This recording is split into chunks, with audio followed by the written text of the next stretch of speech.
Ngicela labenda messages of support. Young people who will be doing messages of support, I request you to come forward. Those who are doing messages of support on behalf of the political parties, I request you to take seats here in the front. Thank you. I go back. So anazisa masebangena bakhulu.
Stella laba reportago.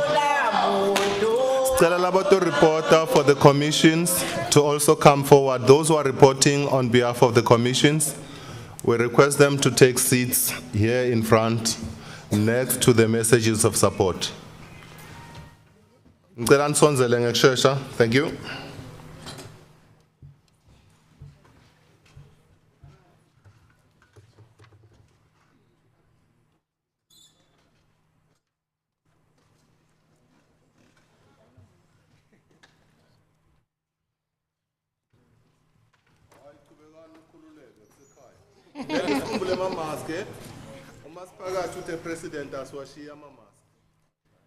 Let's remember our masks.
Amandla, good morning.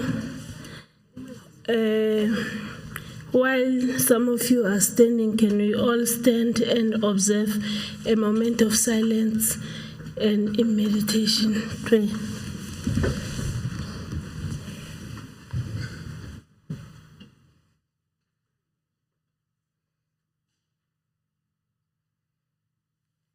Thank you. You may be seated.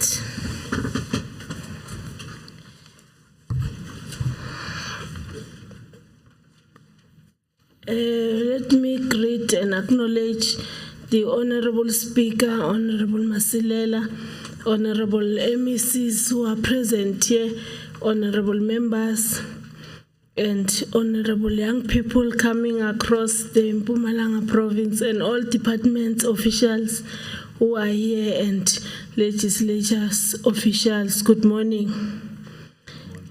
We have already opened our session, which is the Youth Parliament 2022. I will then request the Honorable Speaker of Mpumalanga Legislature, Honorable Masilela, to welcome us in this special occasion. Honorable Masilela, Honorable Speaker, can you applaud her while she's ascending to the stage?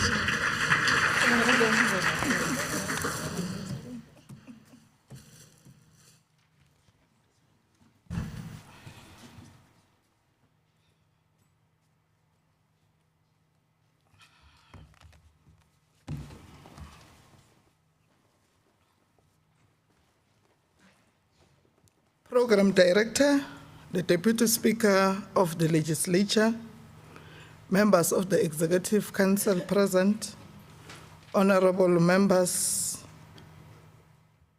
of the Mpumalanga Provincial Legislature present, leaders of youth-based organizations and political parties, delegates to Youth Parliament, officials from the Mpumalanga Provincial Legislature and government departments, our guest speaker, Honorable Manzini, ladies and gentlemen, good morning. It gives me great pleasure that I welcome you all on behalf of Mpumalanga Provincial Legislature to our Youth Parliament during this month of June, which, as per our political calendar, is dedicated to the youth. Let me take this opportunity to appreciate the positive response from the honorable members of the Select Committee for Public Participation, Youth, Women, and People with Disabilities, responsible for the coordination of this sector parliament. The youth leaders from various political parties, civil society, and youth-based organizations. This sector parliament comes during the month of June, when we pause and take stock of the issues confronting the youth. It is during this month when our nation commemorates and remembers the insurmountable sacrifice and contribution made by the 1976 generation of youth and students in what is known as the Soweto Uprisings. It is a moment when we also celebrate the heroism of students who stood up to the apartheid state as they fought for total liberation from racial oppression, subjugation, and dehumanization. This is when colonial education was used as a mechanism to stifle the life potential of black children and guarantee an uninterrupted cheap labor force to feed the white-dominated capitalist system. It is a moment permanently etched in the history of our country as a reminder of how far we have come. We are therefore invited to re-evaluate the extent to which progress is being made in realizing our historical struggle for self-determination. We are equally required to revisit the question this gallant generation of youth confronted in order to mount a resistance that calibrated the momentum towards democratic change. We must challenge the youth of today to familiarize themselves with the ideological current of the 1976 moment that ultimately led to a shifting of balance of forces towards the forces of democracy and change. This ideological current challenged the institutionalized dehumanization of the black child against the totality of the white power structure, a concern of the black conscious youth at the time. It was an ideological current that resisted the normalization of black pain, black suffering, black subjugation, and the alienation of the black life. This was a black radical expression of those coming from the domain of dispossession and conquest. It was the reinvention of existence and a project of emergence and becoming. A reinscription that radically reimagined another reality in South Africa through unmasking the politics of mass deception, in whose logic apartheid policies of segregation were anchored. More importantly, this moment asserted a rupture that enacted the necessity and rewriting of the condition of colonial apartheid, which forced the future to the present. In this regard, the youth of today must problematize our current moment, a product of interrelated and multiple pandemics. The legacy of a historical injustice which constituted a society that suffers the colonial wound of black poverty and black indignity. This is a society in which one part lives in a world of comfort, fear and guilt, and the other vast majority survives as precarious life of squalor, frustration, and growing anger. To this end, this youth parliament should, in dealing with its thematic areas, possess difficult questions to itself around. What do we understand about the challenges of the present? What is the name of these challenges and how they are pronounced? What is at stake for our nation if these challenges remain are not effectively confronted? And what are the driving forces responsible for the process of change? We are therefore confronted with the growing impatience of the youth in relation to the opportunities for growth and development. That, according to the broad definition, youth unemployment sitting at 61%, is one of the most daunting challenges facing the province and the country as a whole. At the center of our deepening challenges is structure of our economy and reproduces poverty, unemployment, and access to opportunities for black youth. It is the legacy of the policies of exclusion that resulted in terrible human consequences that will take time and generational efforts to redress. Trials and tribulations, triumphs, ambivalences, ambiguities, and indeed contradictions are part of the struggle. The defeat of formal apartheid was not a panacea of all human problems, but a strategic shift towards the totality of liberation. The Malanga Economic Reconstruction and Recovery Plan, to which government has committed itself, must reconfigure the economy to better respond to the social, cultural, and existential reality of our people. It must inject the necessary agency to radical transformation of the ownership, control, and management patterns of the economy. It must unearth the institution of power that continue to resist and reproduce inequality and social difference. This moment should, inspired by the 1976 generation, refashion our efforts to ensure clear government response towards the unwavering pursuit of revolutionary change. This youth parliament is therefore convened as a platform for you to engage the legislature, provincial government, and other relevant stakeholders on structural, economic, and development challenges confronting young people. As I conclude, this legislature therefore commits to work side by side with you, because people who don't care for its youth don't care for its future. Program Director, fellow delegates, with these few words, once again, welcome you all to this youth parliament as we anticipate your fruitful and productive deliberations. Kia leboga, I thank you, siyabonga, bayadanki, ndo leboga. Thokoza kakhulu kwamambala Mhlonitshwa Somlomo uMasilela. Sithokoza singambethela godi izandla msho singenza bhetere. Thank you very much for the well-delivered welcome address, and indeed you have said the tone, giving us the historical context of this month and the expectation from the honorable members. We will now take item number 3. My take is that you all have agendas with you, the programs you have with you. If you don't have, you can easily share with the one from your side so that you go with us as we proceed. Before I hand over to Honorable Morgan, the member of the Select Committee on Youth, Women and People with Disability, I'm Honorable Hlophe, the chairperson of the Select Committee itself. Now I'll then call upon a member of the Select Committee, Honorable Morgan, to kindly introduce all our guests who are with us today. Over to you. You can upload her.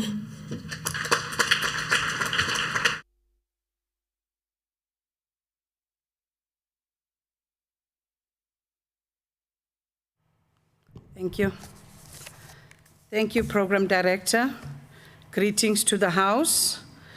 As I was introduced, I'm Honorable Groovia Morgan, a member of the Mpumalanga Legislature. With us today, I would like to introduce, so you as young people know who is all present in the House, who is here to listen to you today. I would like to introduce to you Speaker of the Provincial Legislature, Honorable Makosazana Masilela, that was standing right here in front of you just now. She's with a yellow jacket. I don't know, must they stand? Okay, just wave.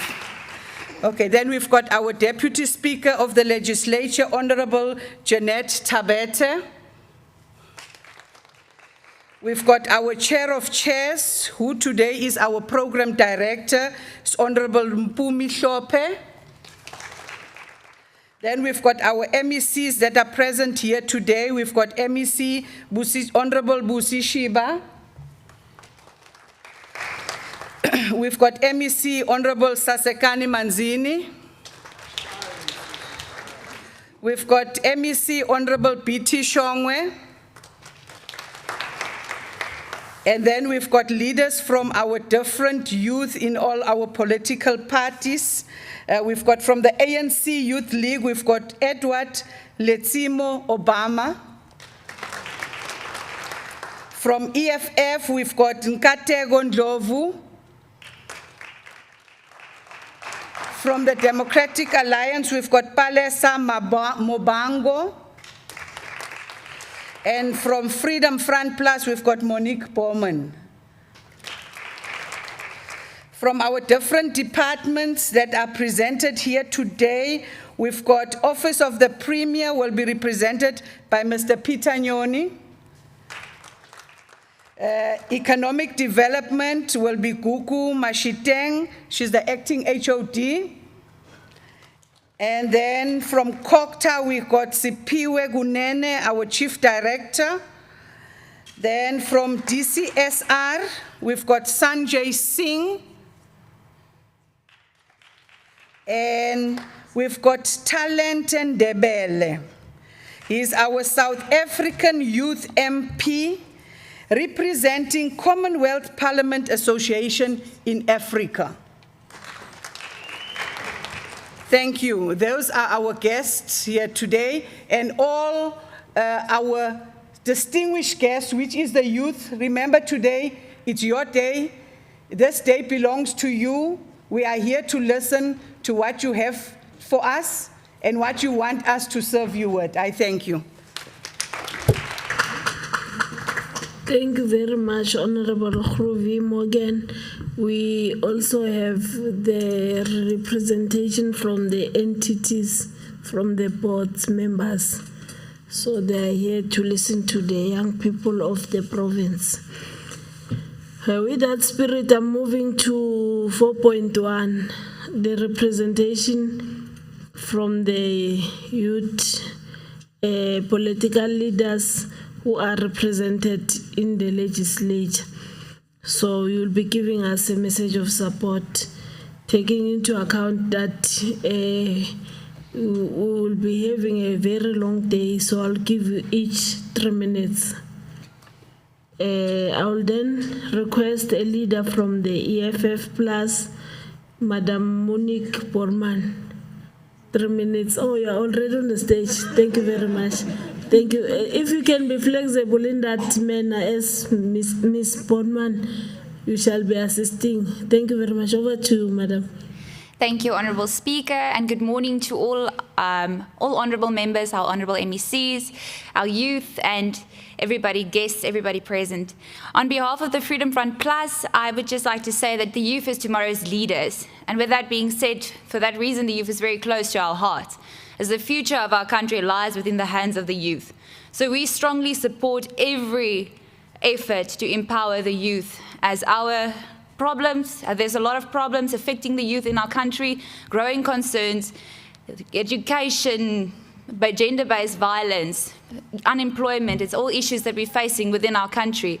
So we definitely support this platform, and we thank you guys for allowing us the opportunity to be part of it. We are truly grateful for that. Thank you so much. Thank you very much, Malibongwe. Thank you very much. You did very well. I will then request Palisa Mabango. I'm sure you noted the trend that has been sent, Madam Palisa. Over to you. Luckily, I don't quite follow trends that well. Thank you, Honourable Speaker. Morning to the House at large, Honourable MECs, Honourable members of the Youth Parliament. Standing before you is Upalesa Mobango. Thank you, Madam Speaker, for this opportunity to stand among my peers in this most unprecedented time of our lives. As we celebrate the sacrifices of the youth of 1976, we also need to tackle our present with the same zeal and passion as they did in our society. Where the fuel prices is at an all-time high, where food prices and the price of a family-sized cooking oil is similar to the price of the most expensive cognac, where poverty and unemployment is our biggest thorn as young people. And yet here we are at our annual youth getaway to request a seat at the table and to be included in the implementation of projects and opportunities that ought to benefit young people. If history is to be taken as lessons for what is to come in the future, the previous election has taught us that the electorate of young people are not as forgiving anymore. That mattress politics, cadre deployment, whom and which district affiliated to which leader benefits from youth funds, will have to be a thing of the past if we seek to move forward as a society. As I conclude, Madam Speaker, we can concede that some big wins have come out of this gathering in the past 10 years. I think my first youth parliament was back in 2011, when I had just started out as a councillor in Steve Tshwete local municipality. And one of the biggest wins that I have seen has taken place in this youth parliament was the establishment of the University of Mpumalanga. As much as we recognize that one significant win in our lifetime as us exiting youth, we hope that more will come, and that for once, the young people of our province, young people of all color and creed, will benefit, not a select few whom are well connected in our political landscape for their own selfish greed. We as the Dear Youth will continue to play a pivotal role in highlighting the plight of young people in our societies and hold this House accountable for all its resolutions taken in an effort to bring about good health and wealth and prosperity in the young people of this province. I thank you. Thank you very much, Madam Mabango. Can I call upon the EFF Youth Command, Kateho Ndlovu? Yeah. So these structures are represented by women. You see, Letim, over to you. Madam Ndlovu, over to you. Thank you, Speaker. Firstly, I would like to recognize your presence, the presence of the Honorable MEC, Mrs. Manzini, the Honorable MEC, Chiva, and Shongwe, and also to acknowledge the presence of fellow youth in this platform, in this parliament, and also representative from other structures to listen to our views today. My name is Nkateko Ndlovu, Vito Nkateko Ndlovu, from the EFF. We as young, energetic, intelligent, economic developers of our lifetime, we believe that the future belongs to us as young people. And we so pray, it went as far as praying that the today government and parliament can not just create a platform which is active once in a year, which is called Youth Parliament. We want to be part of all decision making from the local government, district, legislature, national. Recognize us so that you can be heard. Because most of the things that we're seeing here, some will take forever to be implemented. We also believe that Youth Parliament should go as far as one of the things that must be adopted in part of life orientations, because our youth, they're somehow diverted their focus in Parliament or in the issues that are being tackled in Parliament. So to think that Parliament only belongs to the old, corrupt, and criminals, actually, should I say that. So that's why today you can see we are copying, our youth are copying what they see in our today leadership. It's a sad truth, but we have to say it. It's sad, but it's there. So today we are sitting in high unemployment rates, and it affects us as youth. And we are going for, South Africa is going digital. Almost majority of the people that are in Parliament, they're outdated. They don't know what is digital, the world of digits. So we want youth in Parliament. So we say, we want youth to represent us there. And also, talking about youth in Parliament, the level of crime, it's one of the solutions that youth has found to solve their own problems, whereas it's affecting our country. We are learning from the current leadership. Can the current leadership take accountability for whatever wrongs? And then what example are we having from the current leadership when they don't take accountability? Taking from what recently happened, the suspension of our public protector when he's busy investigating criminals, she gets suspended. It caused fears to us that what is it happening to South Africa? Are we running away from reality? Are we running away from accountability? Is this the society that you want to build tomorrow? What is going on? The debts, why are we loaning money in a high unemployment rate, money that we as youth must pay 20 years later? We are the one who has to be to account that money. So, but we don't have voices because we are not there. People are taking those loans. They're almost 50 years. They can't pay those monies. So we are saying that adopt our people, adopt our youth. Thank you very much. Thank you very much, Honorable Ndlovu, the leader of EFF Youth Command. The leader of ANC Youth League, Edward Letimo Obama.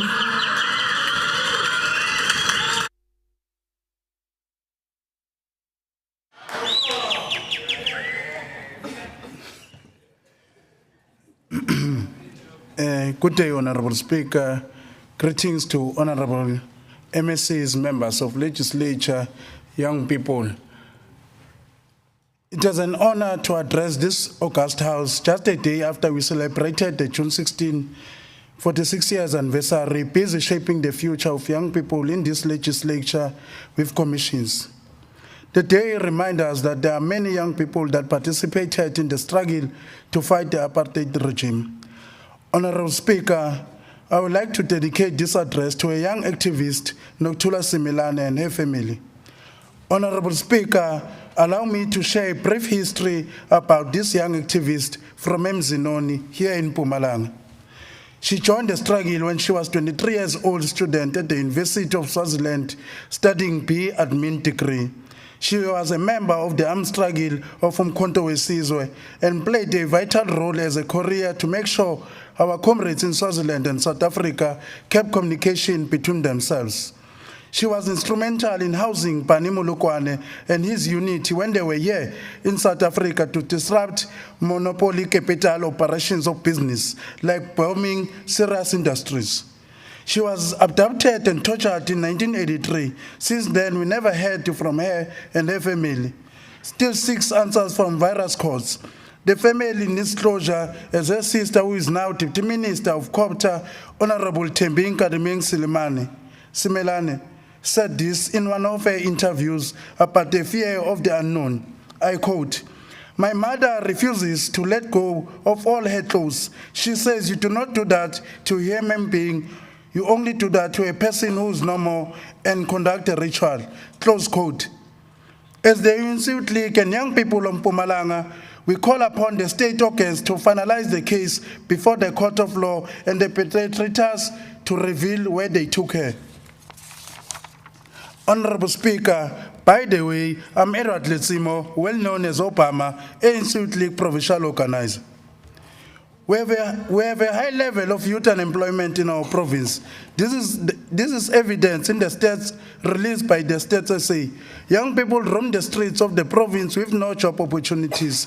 The number of young people that travel long distances to have access to higher education increased over the years. And those that want to acquire it within the province find themselves sleeping in the gates of TVET colleges and university campuses. The curriculum remains a major setback as it does not respond to the challenges faced by young people. Our education system creates job seekers, not entrepreneurs that will be able to solve many of our challenges. The education infrastructure within the province has shown that it is inadequate to absorb the grade 12 learners from high schools, and also our schools are fully packed, particularly grade 1s and grade 12 classes, and in some of the schools the ratio of a teacher is 1 to 45 learners in a classroom. Particularly, Madam Speaker, making a practical example, where I'm a member of SGP in Sizwakale Secondary School at Mbalenhle, the school is fully packed. The school will require mobile classes so that our education and our learners continue to have access to adequate education. The gender-based violence in our province has escalated in another level as some cases appear on national TV.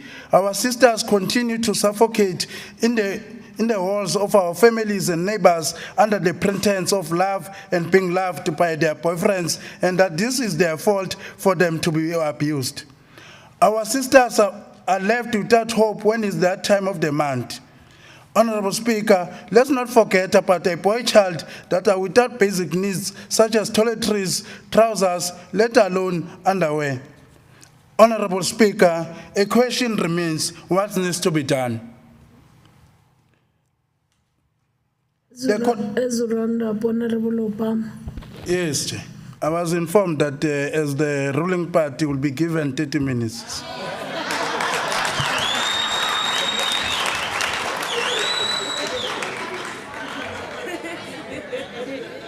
Thanks, Honorable Speaker. The contract workers in all government institutions, local municipalities, and private sector need to be absorbed permanent after a year, particularly CWP and EPWP.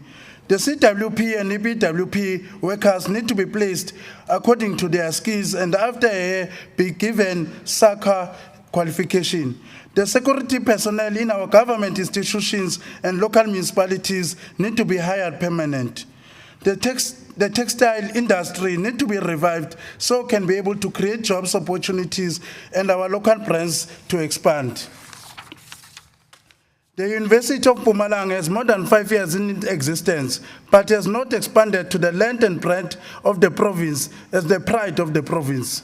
The TVET colleges must see to it that they have footprint in all our municipalities. All TVET colleges in Mpumalanga must have a center for entrepreneurship, as we have seen the Khatsibande TVET College Center for Entrepreneurship, assisting young people with mentorship and business coaching, access to finance, and marketing. For an example, we have one of many entrepreneurs by the name of Sia Bukwane that now has verged to the hospitality industry by starting his own franchise of fish and chips at Mbalenhle that has hired over 6 people. Thank you very much. I thank you, Honourable Speaker. I hope the speech will be shared on the social medias of the legislation. Amanda! Thank you very much for the fact that you abide by the rules of the speaker. It means you are disciplined. Thank you very much, Honorable Opam. We will now then allow the keynote address by Honorable MEC Manzini, the youngest MEC.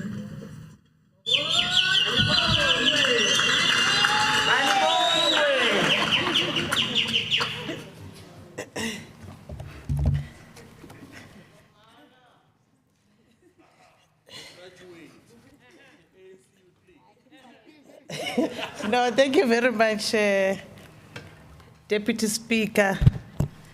It's an honor for me to come after messages of support. I was once giving a message of support in this parliament, so today I'm on the other side.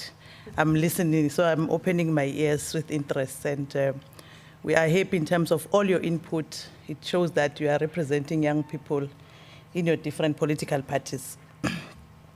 Deputy Speaker, Honorable Mpumi, and our Madam Speaker, Honorable Makhosazane Masilela, Madam Deputy Speaker, Ma'am J.L. Tabete, my colleagues in the Executive Council, members of the Provincial Legislature, Secretary of the Mpumalanga Provincial Legislature, DTG from the Provincial Government, political and non-political youth formations, young people of Mpumalanga, and distinguished guests.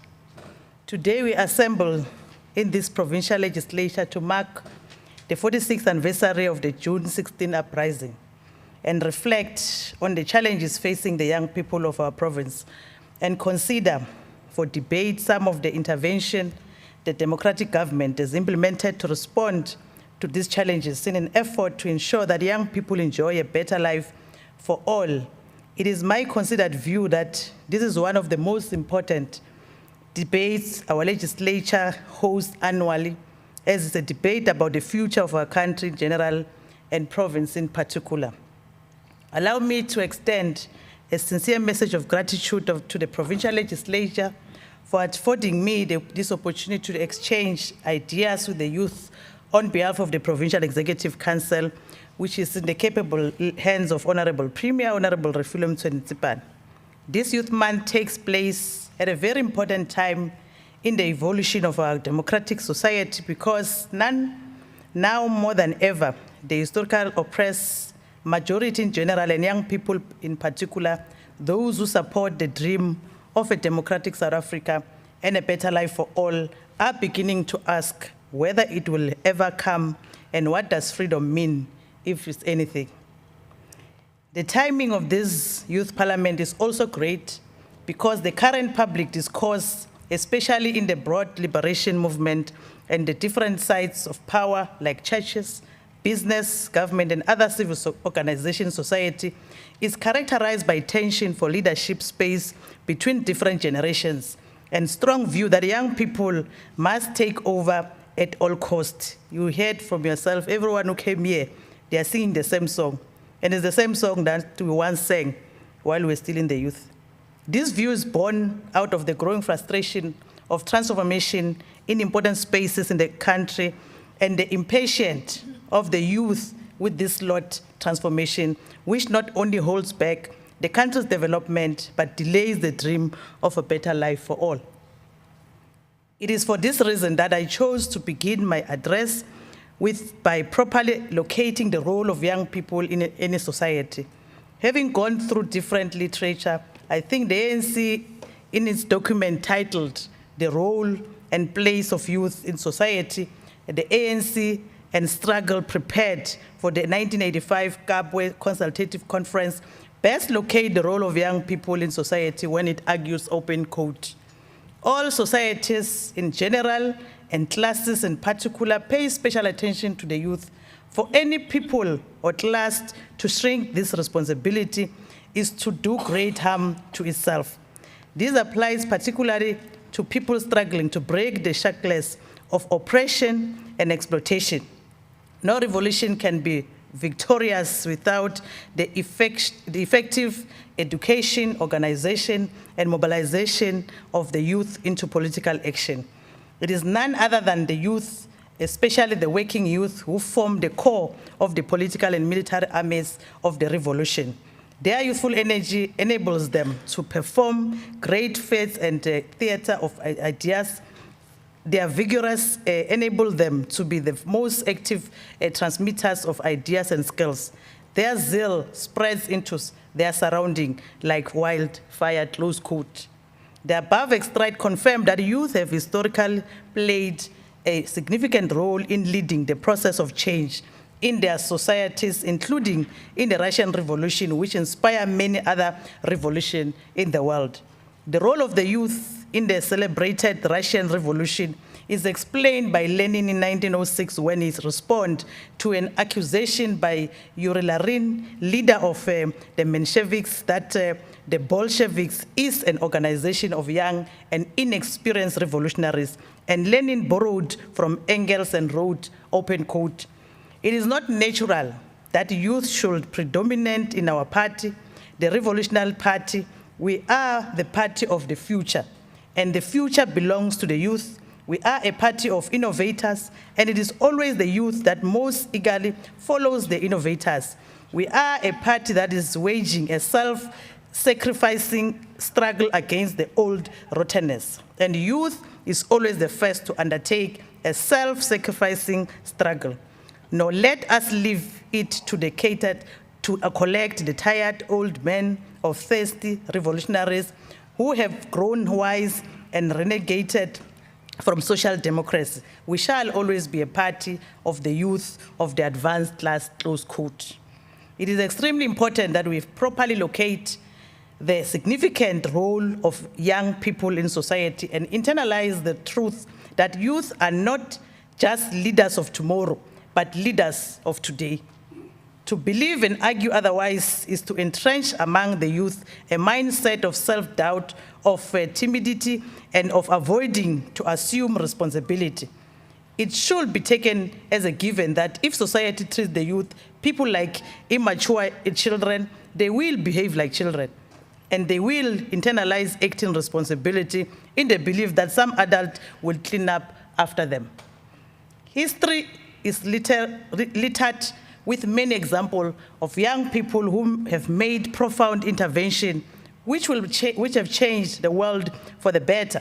And among such young trailblazers from South Africa and global experience are Charlotte Matlek. Besides the academic achievement and community activism, was in her 30s when she defied traditional restriction and imposed herself on the patriarchal gathering in 1912 where the ANC was launched. Frantz Fanon wrote his many seminal working during his youth, among the first of which Black Skin, White Mask was published when he was just 27 years. Isaac Newton developed his work on mathematical calculus at 23. Steve Jobs started Apple when he was 21. Siyabulela Xuza from your neck of the woods developed ideas on energy solution at an early age, and he already has an asteroid named after him. Sol Plaatje was 35 years old when he assumed the position of the first ANC Secretary General in 1912, and by then he was already an accomplished author. Albert Einstein published the first part of his theory of relatively at the age of 26 in 1905. Karl Marx was 30 and Friedrich Engels 28 when they, together with other activists, drafted the Communist Manifesto, one of the most seminal critiques of the capitalist system. I hope the above example properly make the point that young people are leaders of today, not just of tomorrow. And this did not start and end with the class of 1976 we are celebrating today. This then imposes a huge responsibility on the youth to respect yourself, respect communities you live in, and the broader society in which you operate. Learn from the formal education and through practice and make a mark today on you changing society. Yes, in the act of advancing social transformation, you will cause disruption and create discomfort in the existing order of things. You will also, from time to time, make mistakes, but what demise you should be capacity to rise and dust yourself off when you stumble and constantly to aim for the stars. It is also important that you internalize that this role of leading society today and defeating the delaying master that young people are leaders of tomorrow, not today, is earned through excellent deeds and a protracted fight, and shall never be given in a silver platter or emerge from nowhere like manna from heaven. So the youth needs to organize themselves properly, but most importantly, work hard to earn their rightful place in society and make the required impact in the process of building a better South Africa. Like most of the African continent, South Africa is still at that democratic phase where young people are a majority and commonly referred to as the youth bulge, with the potential of democratic dividend. This kind of dividend happens when the labor force grows more rapidly than those who are dependent on the economically active population, which is meant to drive a society productivity and improve its income. But the youth democratic bulge can turn into a curse if society is unable to ensure that young people are integrated into the mainstream economy and other socially beneficial activities. South Africa faces the danger of missing the democratic dividends because we are unable to optimally to utilize the brains and bronze of our youth. The overwhelming majority of unemployed in our country are young people. The labor force participation rate is 48% for the youth compared to about 59% of the total population.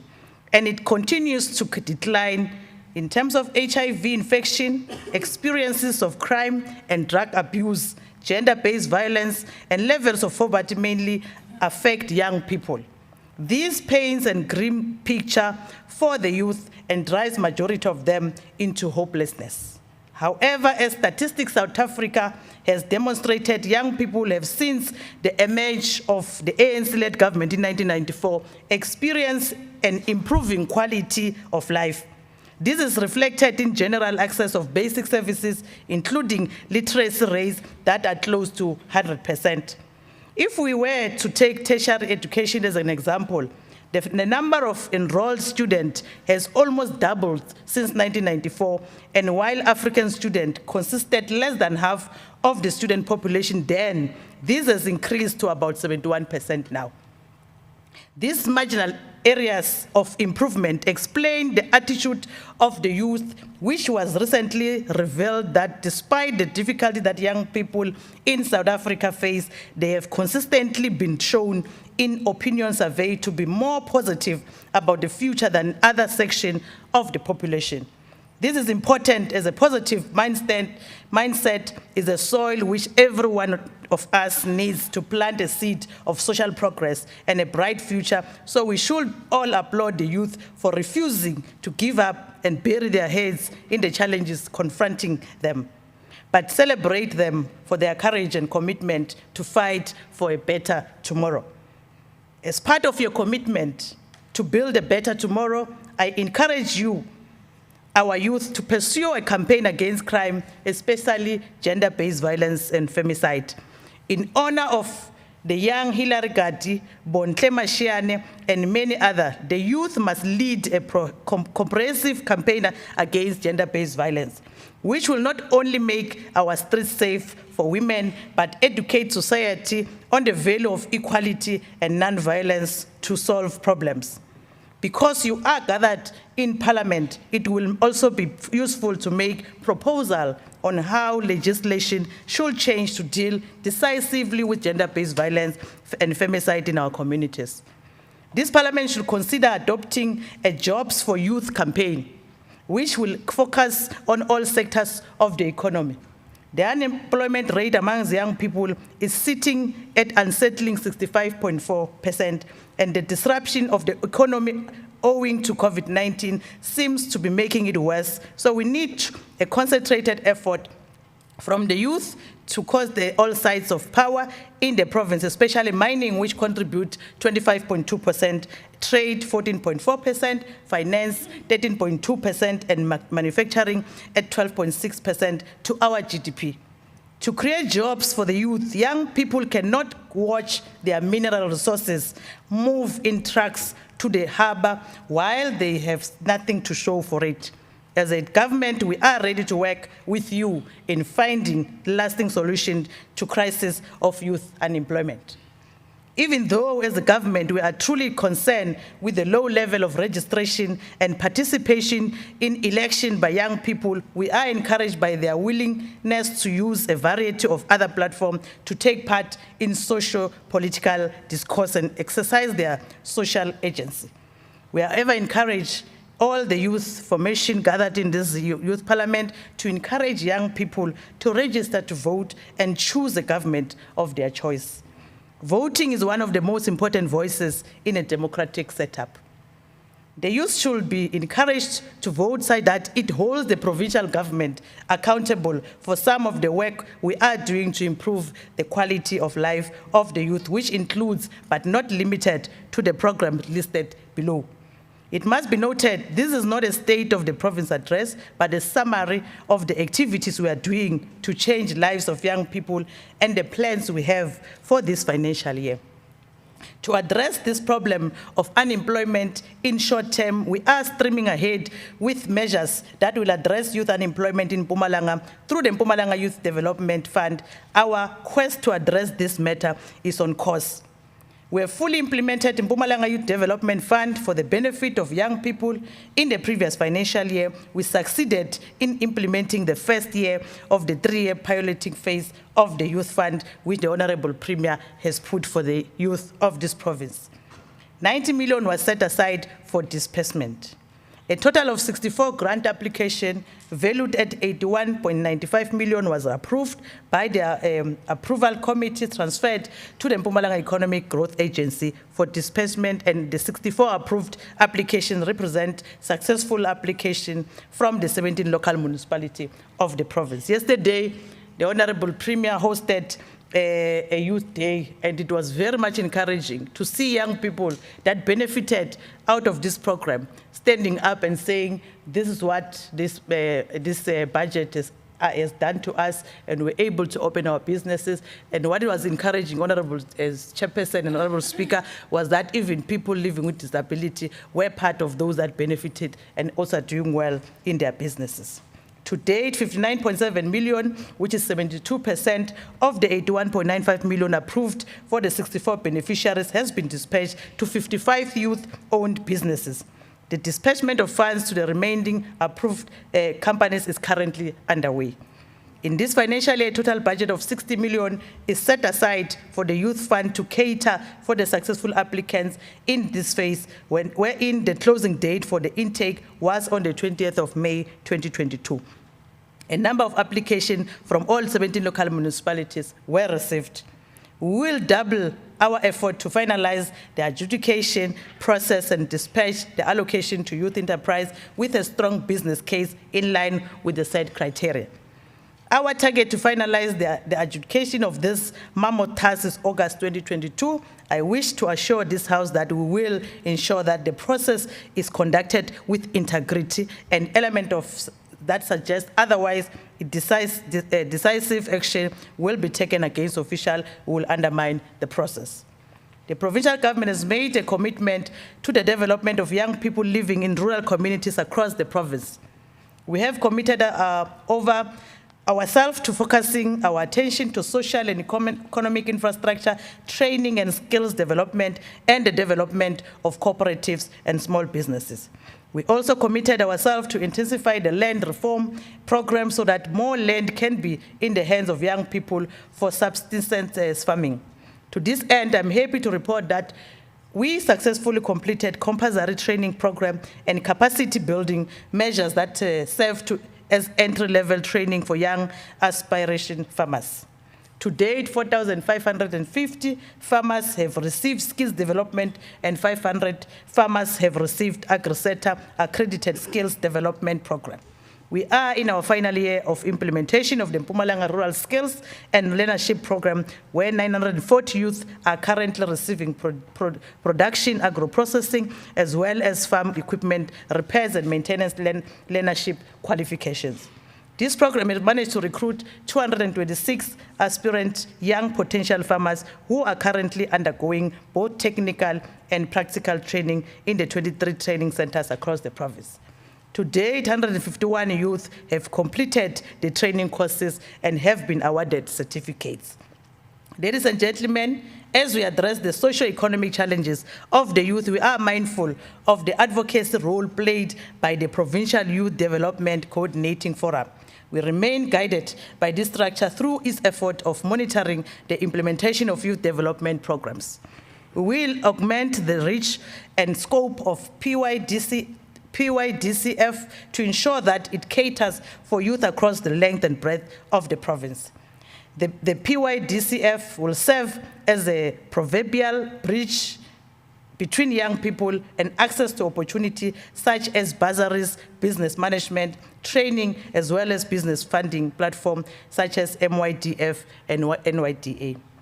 Allow me to conclude by borrowing from the great Chinese leader, Chairman Mao Zedong, who once spoke to young people and said, open quote, "The world is yours as well as ours, but in the last analysis, it is yours."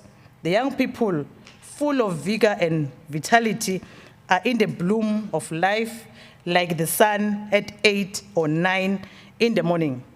Our hope is placed on you. The world belongs to you. China's future belongs to you, close quote.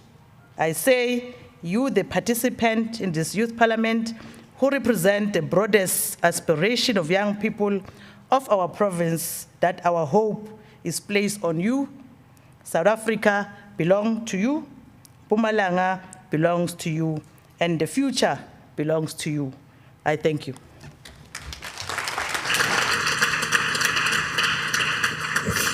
Thank you very much, Honorable MEC Manzini, for the well-delivered keynote address.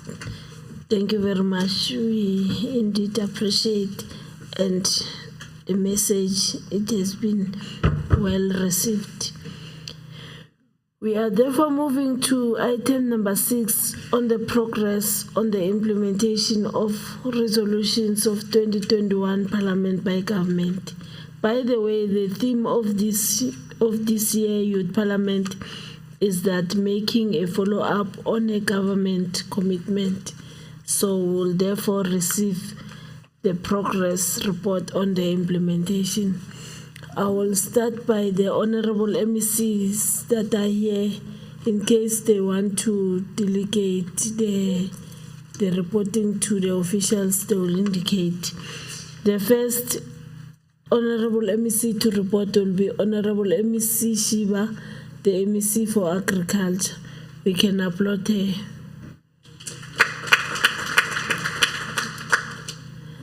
You will try to summarize, Honorable MEC, or the official that will delegate.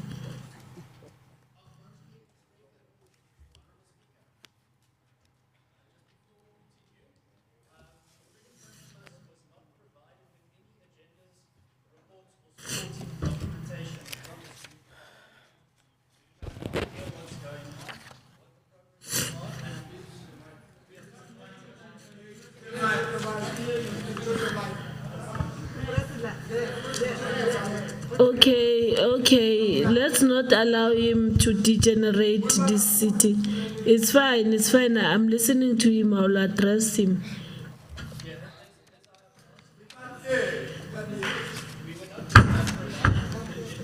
Okay, thank you very much. Thank you. Requesting it in writing. There we go. Thank you. Okay. Thank you. To repeat. No, don't repeat. Must It's I repeat? unnecessary. No, sit down. Okay. It's fine. He arrived late. Let's not get provoked, honorable young people of this province. You are disciplined. You've been disciplined.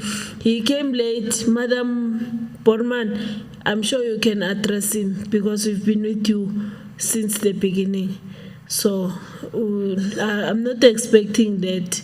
There's your leader. In case you've got a problem, you'll contact your leader. Then you'll be addressed. Honorable MEC, you Thank can you very proceed. much. Thank you. Thank you very much, Program Director, Chairperson of Committees, Honorable Hlophe, let me greet you, and also to greet the Speaker of the Provincial Legislature, Honorable Masilela, Deputy Speaker of the Provincial Legislature, Honorable Tabete, honorable members present here, Honorable Grove Mogen, and my colleagues, Honorable Manzini and Honorable Shonge, the DTGs that are here, Chief Directors, and the support staff, and also to greet the honorable members that are on the House. Honorable Chairperson of Committees, thank you very much for an opportunity given to us as the Department of Agriculture, Rural Development, and the Land Environmental Affairs. Chairperson, we did not have any finding as a department from the previous presentation. However, we have seen an opportunity that we need to come and market the department so that these young leaders that are here can grab the opportunity and make their application for the future to be considered by the department if they are not considered yet. Let me hasten to indicate that as a department, we are very much alive to the plight of the young people in our province and the country at large. We are aware that the youth in our country continue to bear the fruit of unemployment. As a department, we remain resolute in contributing towards curbing the scourge of young unemployment. This gathering comes at an opportune time shortly after I delivered the policy and budget speech of the department before the legislature, where I made several pronouncements whose aim, among others, is to alleviate the plight of the youth. The department continued to implement the Greening Malanga initiative along the agro-ecological zone of the province in line with the agricultural and agro-processing master plan and the Malanga economic reconstruction and recovery plan as announced by the Honorable Premier during the State of the Province address in February this year. Through the rollout of the Greening Malanga initiative, we will ensure that young farmers benefit out of some of the hectares of land that are earmarked for development. In partnership with the Agricultural Research Council, we have entered into a memorandum of agreement through which we are setting up a black seed plant breeder incubation program for seedling breeding for vegetables, seeds, grains, legumes, and cannabis. This will enable youth interested in agriculture to participate in this upstream economic element in the value chain. Government will source seeds and seedling from this and other such establishments and distribute to the youth and other farmers who will in turn supply the government nutrition program through our agri-hubs.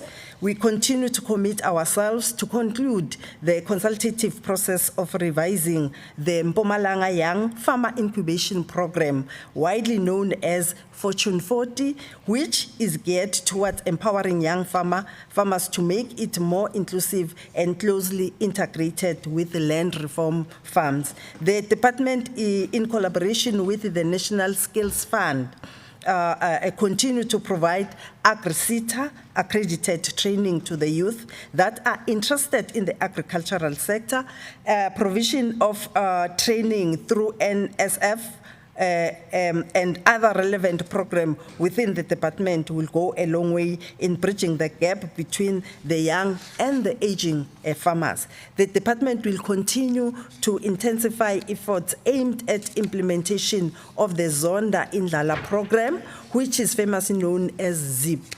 The program is designed to encourage communities to be actively involved in cleaning the surrounding and collect waste for recycling. Since its inception, the program, the ZIP that I'm talking about, has already seen a number of youth being employed as ambassadors to clean environment in their local areas. These initiatives, as already outlined, are all intended to contribute towards the fight against youth unemployment.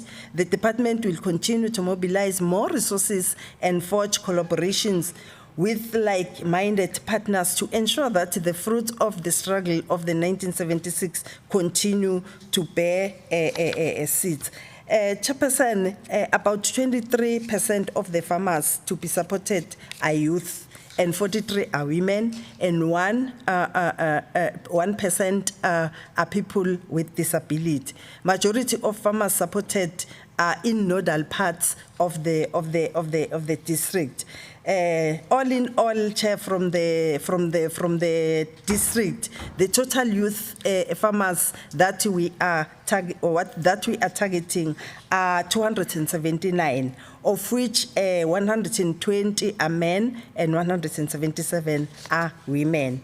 And on graduate youth learners per Fortune 40 project to date, at Butlabela district, we are having 59 chairperson, of which 39 are female and 20 are males. At Ehlanzeni, we are having 24, of which 15 are female and 9 are males. At Nkangala, we're having 35, of which 23 are female and 12 are male. At Hartsibande, we are having 33, of which 20 are females and 13 are males. The current youth enrolled for Fortune 40, Chair, at Butlabela, we're having 55. Then at Hlanzeni, we're having also 55. At Nkangala, we're having 50. And at Hartsibande, we're having 55. The total, grand total for the province is 215. I'm just summarizing as you have requested, Chair. And on EPWP, Chairperson, we're having 245 as a province, of which at the target for youth at Tlabela, there are 9. At Ehlanzeni, there are 12. At Gert, there are 203. In Nkangala, there are 21. The total, as per the province, there are 245 are youth. I did not mention the other categories. Thank you very much, Chair, for an opportunity given. I'm so glad that I have marketed the department, and the young lions that are here, they will grab the opportunity and run with it. Thank you very much. Thank you very much, Honorable MEC. Thank you very much, Honorable MEC. Honorable Youth, I'm told that yesterday you were hard at work with commissions. That's where most of you received documents. So those that have arrived today, it's fine. After the session, you will then request their legislature officials will assist you with documents. Thank you very much. The following presentation reports.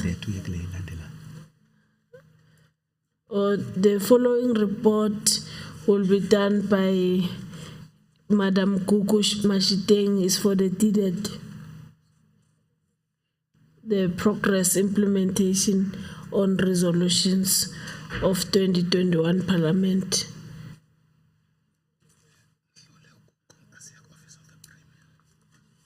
Okay, we'll come back to Gugu. We take the OTP, the Office of the Premier by Peter Shube.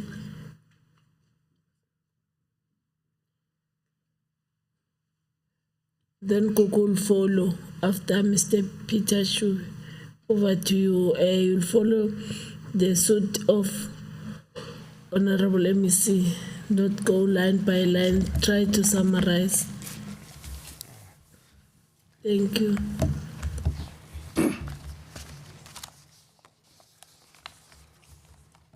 Honorable Speaker, Honorable Chair of Chairs, and Honorable members, and Honorable representatives of the youth formations.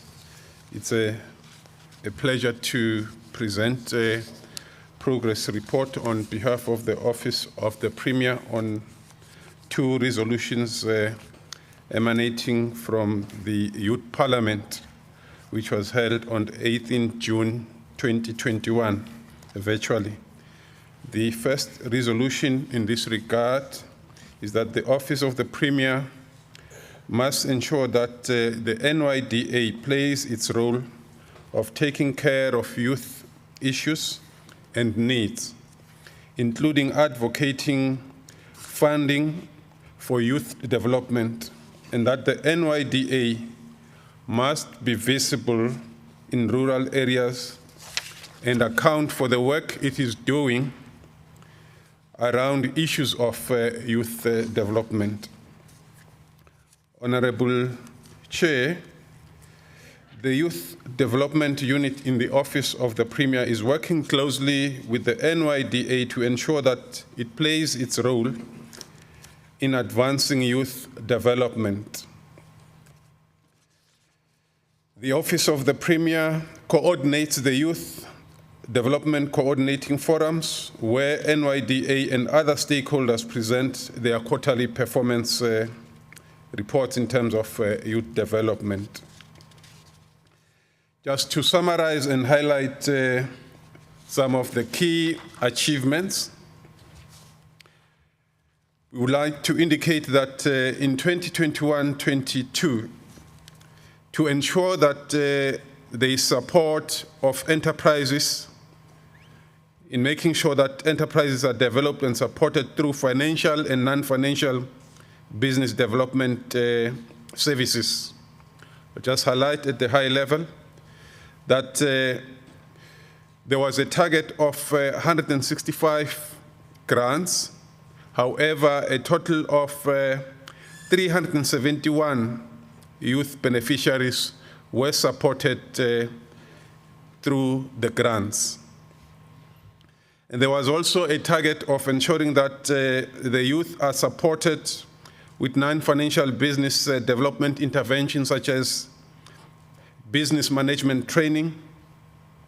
Out of a target of 2,801, there was an achievement of 4,084 youth that were trained, against a target of 761 on the creation of jobs sustained through supporting entrepreneurs and enterprises. 1,201 jobs were created, against a target of young people capacitated with skills to participate in the economy, against a target of 7,731 youth. There was an achievement of 11,932. On all the above indicators, Honorable Speaker and Madam Chair, it has been recorded that there has been an overachievement. Furthermore, there is a program which is implemented, which is the Community Works program, which is also which also seeks to provide employment safety to those who are eligible. There are about 19 sites in the 17 local municipalities that the NYDA, as an implementing agent, must manage. To date, 90% of the youth beneficiaries have been capacitated with skills to participate in the economy.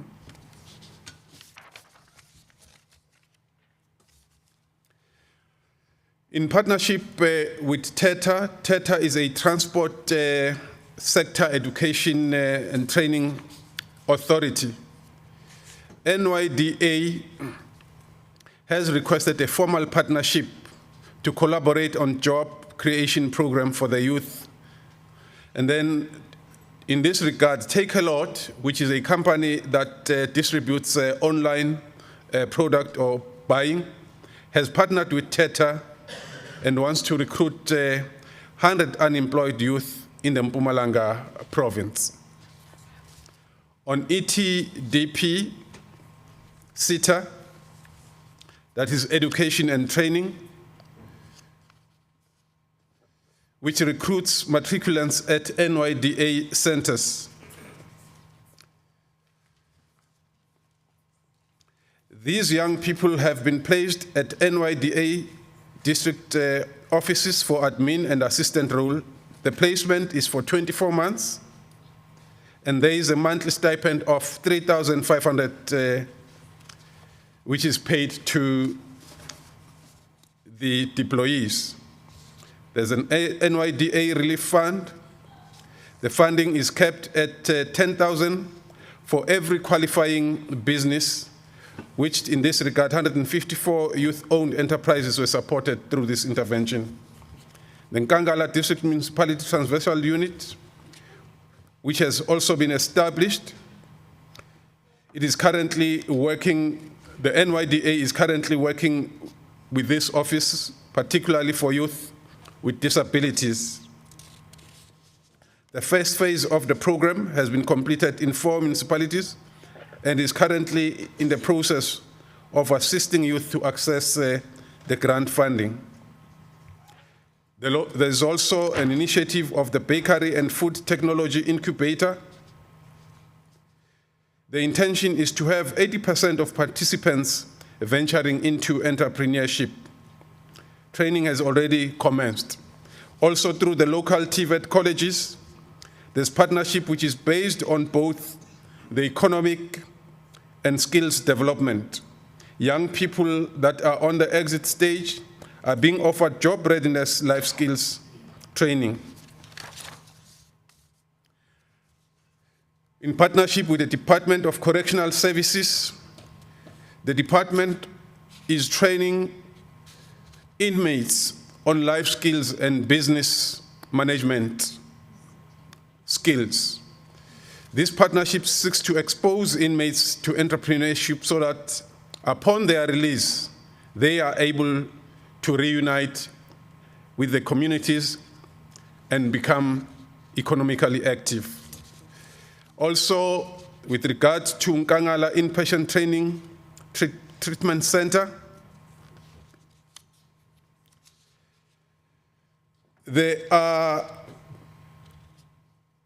this partnership is currently being extended to the Swartfontein Treatment Center, which is also in Bombela.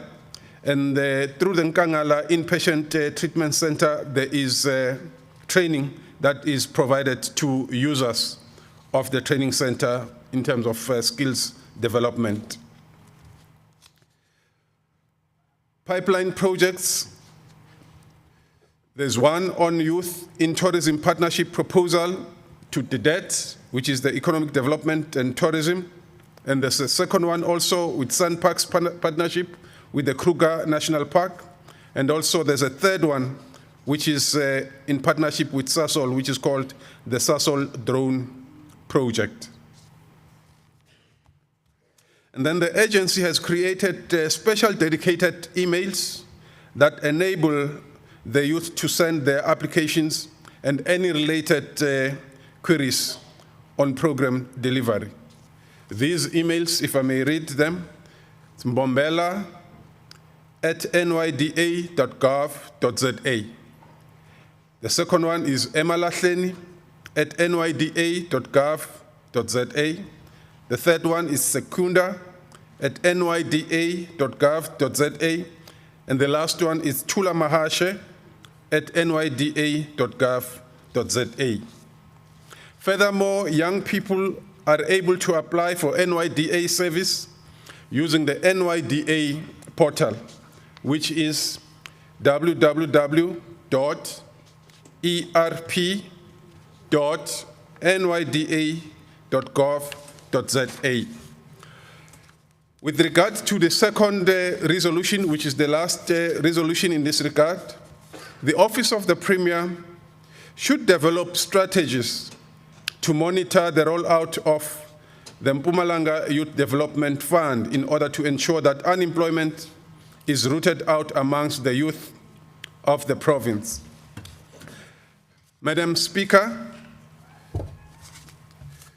Honorable Member of the Executive Council, in her presentation on behalf of the Premier, Honorable MEC Manzini, has already covered progress in this regard. Without repeating, I would like to confirm what has been presented in terms of progress.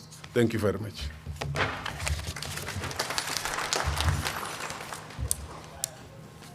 Thank you very much, Mr. Shube.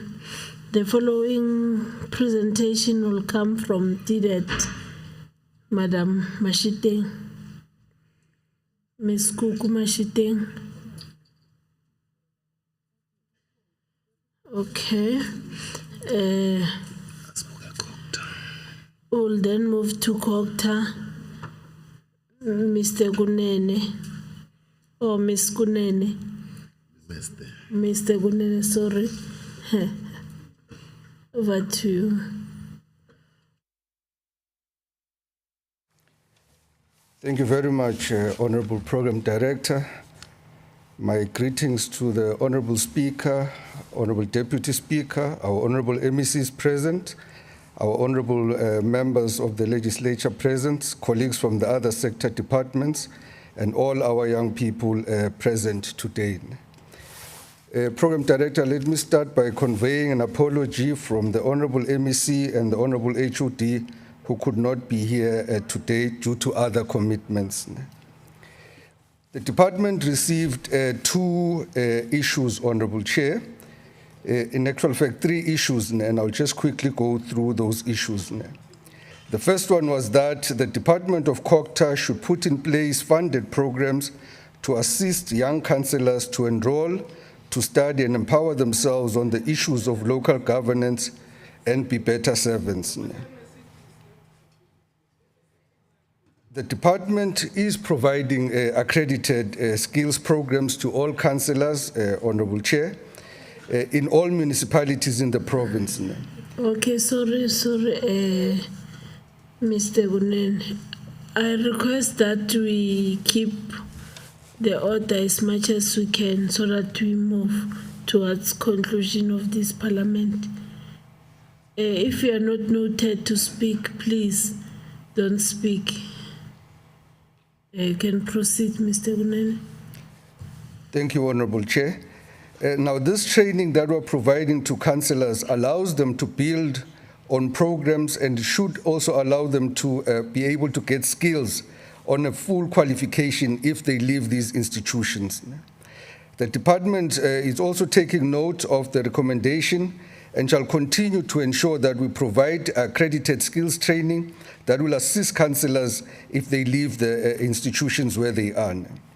The next issue was that Kokta should ensure there is a coordinated effort to ensure funding for studies by young councillors is the same in all municipalities and not only depend on each municipality's preferred way of doing things.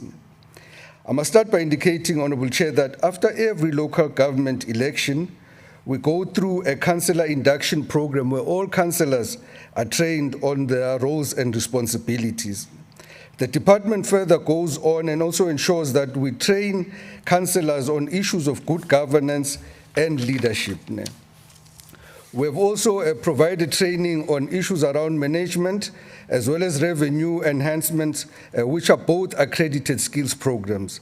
These programs will enable councillors to also further their qualifications in this regard. Honourable Chair, I must indicate that municipalities have also been encouraged to pay close attention to young councillors when applying for their discretionary grant from the LGC. This is to ensure that young councillors are prioritized, and in terms of career pathing, they must be guided in terms of the career pathing so that if they leave the municipalities, this is the path that they will be able to take.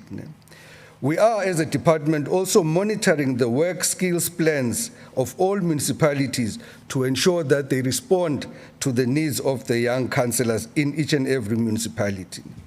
The last issue, Honourable Chair, was that COCTA should ensure that there is an establishment of youth desks in each local municipality to focus and take care of issues of youth development at the municipality level. I must indicate, Honourable Chair, that all municipalities have got youth desks that have been established, which deal with all the matters pertaining to the youth in their respective areas of jurisdiction.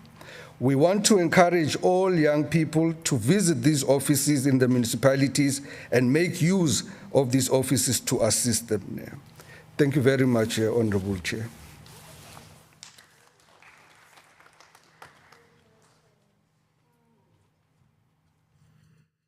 Thank you very much, Mr. Gunene. We'll then call upon Mr. Mtembo for education.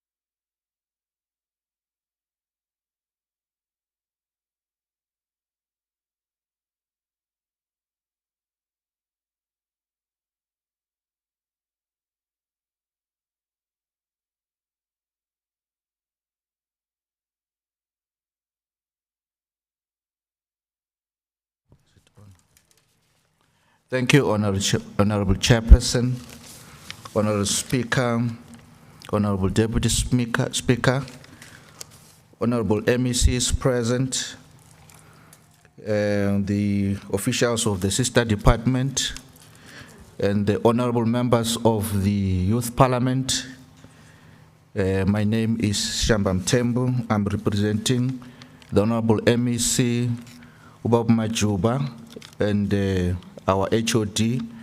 Currently, they are in the portfolio committee, so they've requested me to come and present the report, and I want to officially tender the apology to the Youth Parliament. The questions that was given to the Department of Education is that we were requested to provide incentives at school, sport level, to encourage competition and diversification for learners' future. Honourable Chairperson, we want to indicate that as the department, we do provide incentives during sports competitions at different levels, including the circuit, the municipality, the district, and also the provincial levels. We are able to provide for gold, silver, and bronze medals at the first, second, and third.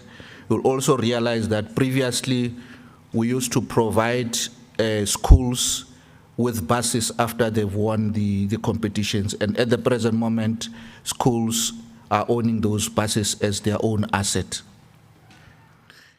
In addition, we want to indicate, Honourable Chairperson, that in athletes that excels at provincial championships in all events, they get opportunity to represent the province in national championships in different codes. For easy identifications among other athletes from other provinces and for parading during official opening and closing functions, athletes do receive what you call or are honored with provincial colors that are reflected through the tracksuits, caps, and sneakers, and playing attire which they keep as their own after each event. Want also to indicate, Chairperson, that annually district identifies schools that receive sports equipment through the school sports grant located in the Department of Education and also in the Department of Culture, Sports and Recreation. Added to that, Chairperson, want to indicate that at the present moment, as a department, we, through the presidential initiatives, 2021, we have employed the youth of about or amounting or totaling to 25,000. And this year we have appointed 24,950 youth in the presidential employment initiative opportunities that were given by the president in all our schools as education assistants, some of them as electricians, but also indicated to that we are offering bursaries for all our youth. Some of them, they are in Russia at the present moment, and they are at the verge of completion. And at the present moment, we've got a target, Chairperson, of the youth bursary for teachers, which is known as the Fudza Lushaka bursary scheme. As and when they complete, they are employed directly to the different schools without necessarily being interviewed. And our target age is between 25 and 35. Thank you, Chairperson.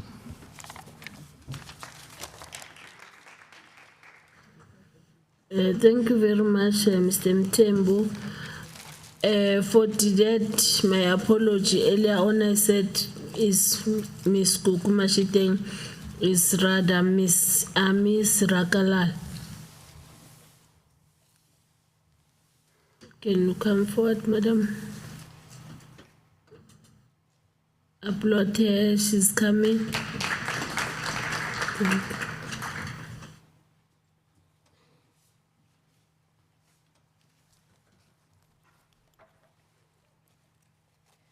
Thank you, Honorable Chairperson, Honorable Speaker, and the Deputy Speaker, Honorable Members of the House, Honorable MECs, the youth that we have today, my fellow colleagues, good morning.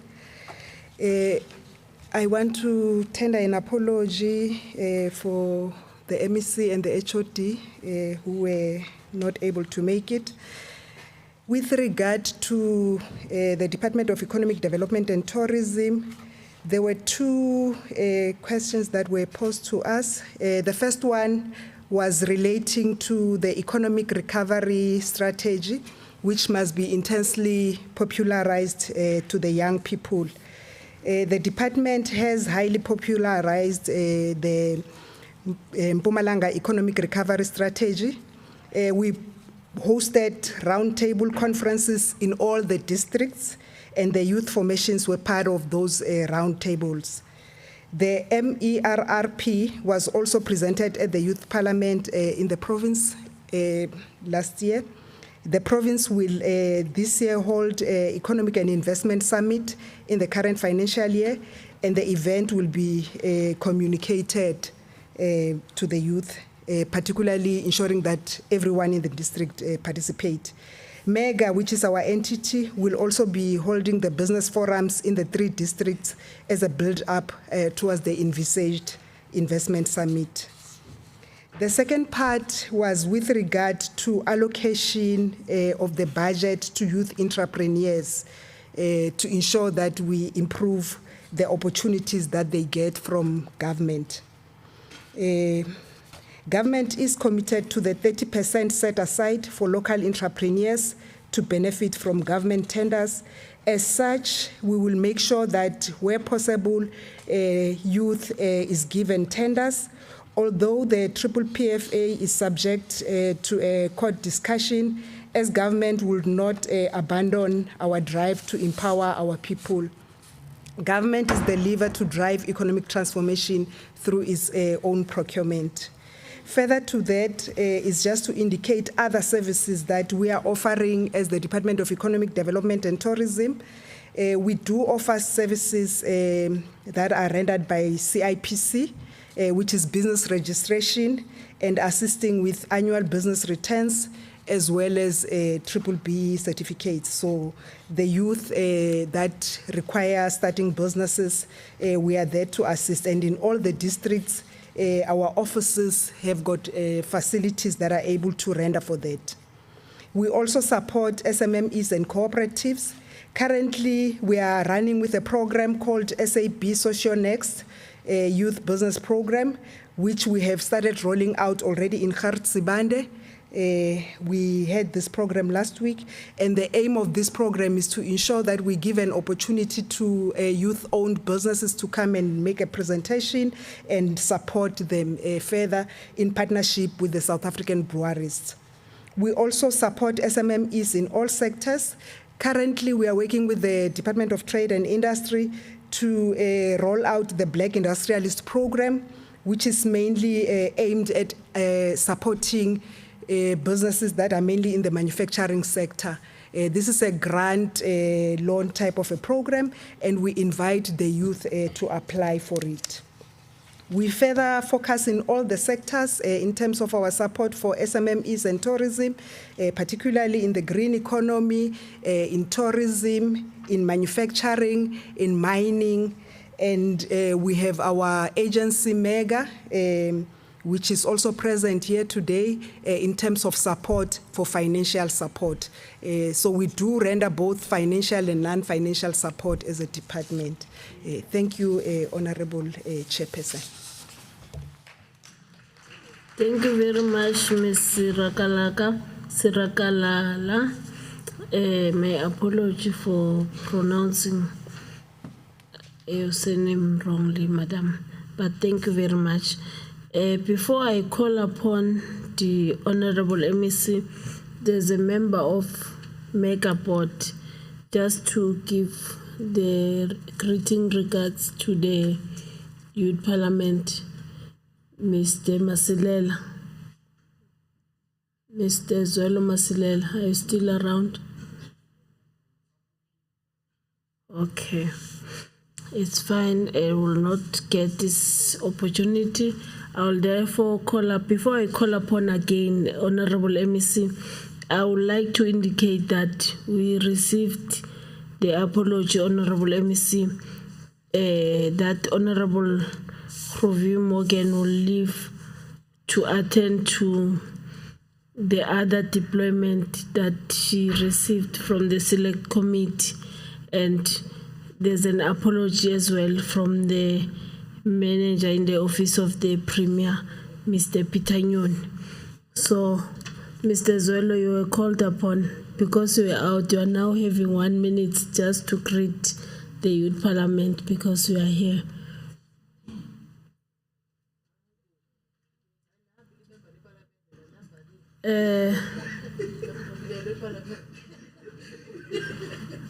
It does not know ukuthi aku bahlonishwa ababuya ku province yethu la iparliament asiyengceli ngapha lapha kade nangapha sengceli we go straight and ubow as you go, but it's fine, we are forgiving him, he does not know.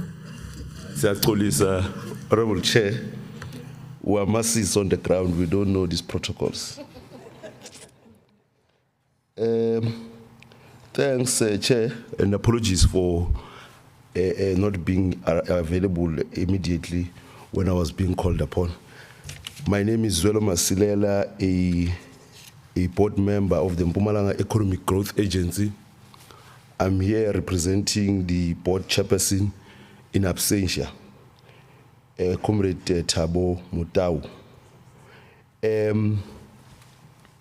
I think the presentation, when we listened to the keynote speaker, Honorable MEC Manzini, there was a presentation that there was a disbursement of beneficiaries of the youth fund, and after the processes were concluded within the department, they went through to MEGA, and we ensured that there is proper verification and processing of ensuring that indeed these benefits go to young people and deserving young people. However, I just want to highlight a few catalytic projects that we believe as MEGA will revitalize the economy of the province and ensure that youth participate in the economic development of the province. I will just list them as prioritize the catalytic projects. I will read them as stated here. It is the rehabilitation of the coal haulage network, improvement of tourism road infrastructure, the Malanga International Fresh Produce Market, the upgrading of Umloto Road, integrated human settlements, disaster relief intervention, establishment of the Nkomazi SEZ, establishment of the Petrochemical Industrial Technology Park, rejuvenation of Ecandastria, growing of the circular economy, green cluster, just transition, social enterprise development program, food nutrition program, EPWP, Siatendela roads maintenance program, National Youth Service, emerging contractor development program, skills development through incubation, Goats Window Skywalk, Babaton Makonja Mountains World Heritage Site, Railway Heritage Tourism Project, Pezunkomo Mini Crop Production, Livestock Development Program, Zonda Indlala Horticulture Program, Inclusive Agro-Processing Industry and Market Access Program, release of state land for agricultural development and district-wide impact projects, and employment stimulus and inclusion of women and youth. So this is just a wholesale of a bucket of list of projects that we believe as young people we should be able to penetrate and infuse ourselves in ensuring that we grab these opportunities. So these projects, if you look at them, are cut across the entire regions of the province. So we must identify these projects, participate in them, and ensure that young people stand to benefit from these projects. I think as MEGA, we are there to assist. We may not have the required funds to disperse loans, grants, and so forth at this stage, but we'll be able to assist departments, economic development in particular, to assist to ensure that the processes of ensuring that young businesses are funded, particularly youth and women, is done. We are there for those as part of our mandate in ensuring that there's economic development and stability and much greater employment in the province. I think I will just park it there, Chair. Yeah. Thanks. Thank you very much. Applauded. Can you usher him very well so that the same mistake is not repeated? But thank you very much. I noticed that you want to repeat the reports that we have already received. Our last presentation is from the Honorable MEC Shongwe, Honorable MEC for Culture, Sports, and Art and Recreation. Over to you, Honorable MEC.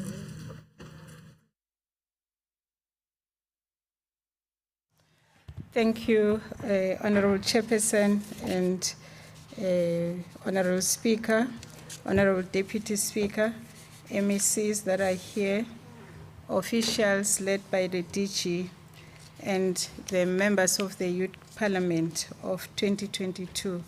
Let me greet you this morning. Honorable Chairperson, as a department, we had only one finding from the Portfolio Committee, but we will expand thereafter after we've given the response for this finding.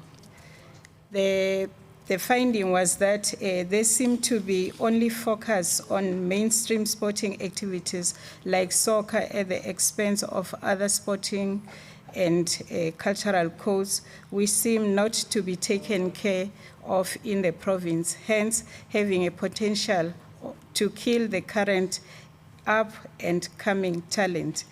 There appears to be a lack of funding in the province for some of the sporting and arts and cultural codes, especially at community level.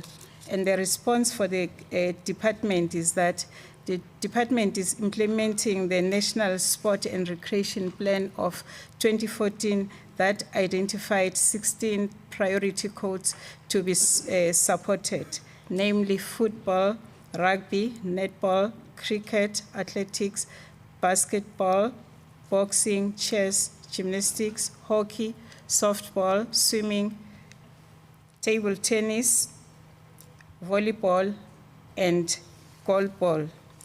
The additional code supported is the indigenous games.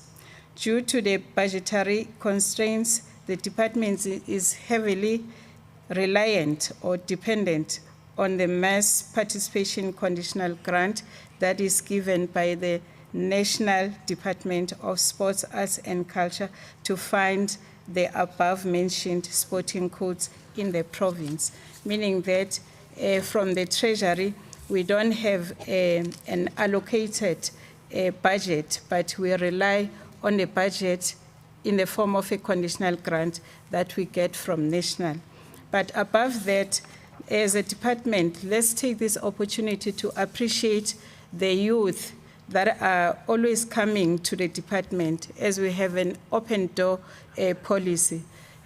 Last year, they were led by their own leader, Mr. Soweto Uprisings and Stembile, where they came to shape the plans of the department. And we're happy to say we did implement that project, which is called the Cultural Experience in the Province, as they recommended, where mostly the youth of the province benefited. A cultural experience is the hype of the project that is implemented yearly in the province. Their recommendation was that since we say we have this type of a budget, which is around 10 million, they want to see this project being implemented to benefit the youth, not just the 90%, because what we said is that artists that are coming from other provinces, they must only be 10%, and the 90% must come from the province, which is youthful. Then what they said was that also the 10 million must translate, would say 90% of that money must benefit the local talent. Laba bokuhamba laba bona bathole 10%. And we want to thank Comrade Zwelo for the advice that they gave to the department, and that we did that exactly what they said. And this year, we're saying that we're ring-fencing the carnival project from that cultural experience, which I implement e-youth for this project. And also, what we did also as a department, Ntando Mahlango was given an amount of 200,000 for winning the Paralympic Games. Another project that we are doing in the department is the EPWP, which has a total of 115, and out of that 115, 90% are young people. We also have the Young Patriotic Program, which has 34, and all of them are youth. And this year, in the budget speech, we said we want young people to produce 3 novels in Siswati and isiNdebele. And sisayibeka nalakini today, kuthi makhona ababhali abede lapha department batosibhalela leti ncwadi ukuze babenefite. That one is dedicated for ababhali labasha. And again, what we do also in the department is that we're doing school sports. With school sports, we do winter games, We do summer games and indigenous games. What we do there, we work with the Department of Education in terms of giving them transportation, accommodation, catering, attire, and tracksuits. We also support AMA clubs, our 60 in the department, 20 from each region, working with AMA association, AMA clubs. We give them equipment and attire, training and development. We also support 100 schools. We give them sporting coats, equipment and attire, working with the Department of Education. We want to clarify here is the cry by the youth that esports abasiboni esikoleni. Then we say that the Department of Education must dedicate a time, a period, ukuthi bantwana baphume bahambe bayodlala, because thina as a department uma siya sifike sibanikede ama sporting attires and equipment, uthole ukuthi isikhathi sokudlala abanaso. So working with the Department of Education, I've engaged the MEC there that they must look at the curriculum so that they can allow young people etikoleni to play. However, this year we are taking 130 schools, children to Cape Town, where they are going to play AMA Schools games in July, and 220 are going to Benoni to play AMA Schools games. That's what we do in terms of sports. I thank you, Honourable Speaker. Thank you very much, Honourable MEC. Yazi kunenkinga lapha ekhoneni. Ama-officials ngiyacela ukuthi ke attend lapha abantu abasha. I'm sure kune-issue abakhala ngayo efuna i-closed session. Nangabe mhlawumbe ayikhoneki kuyiwe ngaphandle okhulunywa khona, because nakukhulunywa umuntu on the podium kuba nomsindo, kuba ngathi siya disrespect i-session. Please ngicela ukuthi ibambe ngendlela besibambe ngayo. Siyabonga. Thank you very much to the progress on implementation presentation that have been given to the Youth Parliament of 2022. We really appreciate the fact that there is a progress. So they don't just come here to make a talk in their language. They say it's a talk show. It's not a talk show. What you resolve upon, it is implemented by the various departments. Thank you very much. Now we're moving to item number 7. La Mhlonishwa Speaker sizothola ama reports from yesterday. I know that yesterday young people were very busy with commissions, and they got all these presentations that have been given to the plenary, in particular on the progress on implementation of the previous resolutions.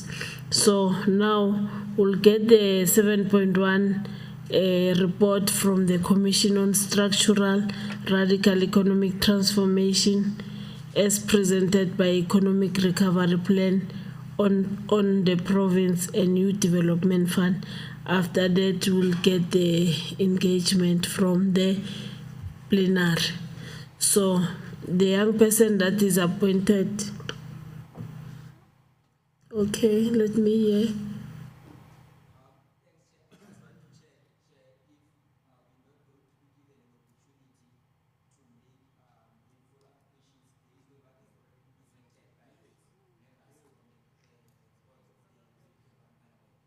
Thank you. You as we engage, because this presentation were given to the commissions. As we deal with the report of the commissions, you can input from there. The clarity will be given from there. Thank you very much. The young person that was appointed to report on commissions number 7.1 can ascend to the podium. I wonder, because you were talking whilst other people were reporting. You come forward so that we see you. Come forward, come to the mic. The Deputy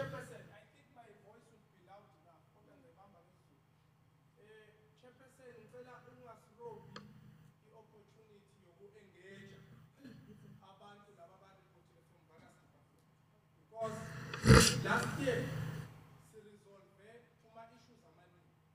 But ama-issues engireporta kuwo, ila kanisheshe nifike kuwo, yabona? So siyacela Chairperson, Speaker, Madam Speaker, awumasiko. Isilekelele, sikhona sizama uku-engage wonke lama-department. Kuzokwazi ukuthi uma ngabe senza ama-resolution eParliament, angabi isicamthosha. Kodwa kube izinto ezokhona ukuthi sibuye siyibukeze nangonyaka ozayo. Ngoba uma ngabe kusho ukuthi siyekela injengoba yenzeka kanje, kusho ukuthi nangonyaka ozayo sawubuya siphinde senze lento esiyenzayo ingasizi ngalutho singabantu. Siyacela-ke Madam Speaker, ngokukhulu ukuhlonipha amandla akho, usinikeze ithuba singene i-department ngoba maningi ama-resolutions kodwa abantu bakhetha laba awathandayo nalabo ababona ukuthi bazokhona ukwenza. So sifuna ukubuza ukuthi lokho okunye kuhambe njani. Siyacela-ke Madam Speaker, ngaphambi kokuba sifike kuma-resolutions amanje, ayiqale nakho ayizolo bebapresenta ngawo lapha. Ngiyabonga.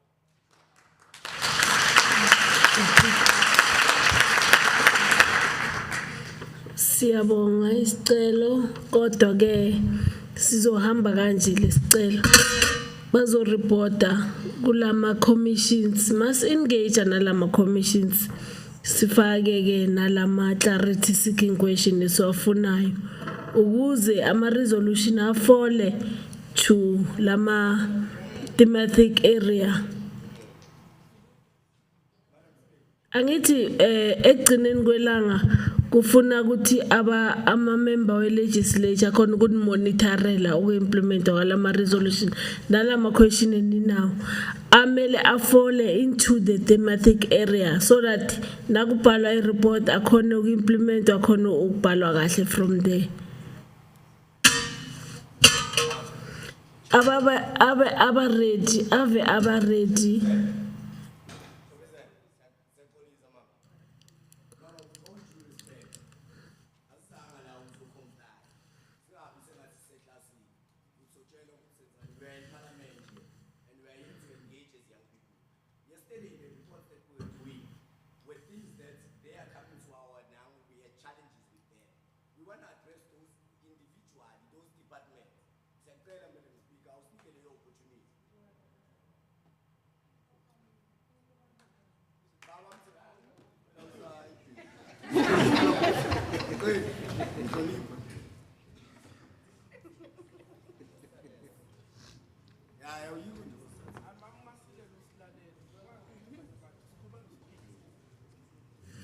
No, ayikuthi nginiva kahle nonke. Kodwa hayi ukhuluma lokho kushiwe yilabo ngicela ihlale phansi. Angithi platform nayo inikezwe ngichair. So, i-process speaker enzekile ukuthi kube nama regional workshop and nama resolution they were part of the regional workshop. Namhlanje aya present. And ku commission izolo abe khona. That's why leader attend bona now because bafike today. So thina sothola izolo asipeni ithuba le commission ukuthi report. Unfortunately I commission izo report bese laba banama question after I commission nayiqeda report baphakamisa izandla wonke lama questions owathatha akusukuthi ngizoni suppress. Chairperson, angifuni ukuzorder ngoba ayikho order ngeadopted. But Chairperson, ngicabanga ukuthi manje wena sawudictator ukuthi iParliament izihambe kanjani. So Chairperson, sicela ukuthi usilekelele kaso. Thina into esizoyenza sizoshape impilo zethu as young people of this province. We are not here. Ngicela or reporter abe ready. Is correct. We are here in Who's order reporting to make on sure behalf of that Commissioner this parliament Masani? or the very own parliament esi-ownayo yaseMpumalanga yenza ngale ndlela ezosibenefit as young people. Siyaqala ke Chairperson, kahlala sisaqala Chairperson. We demand ukuthi manje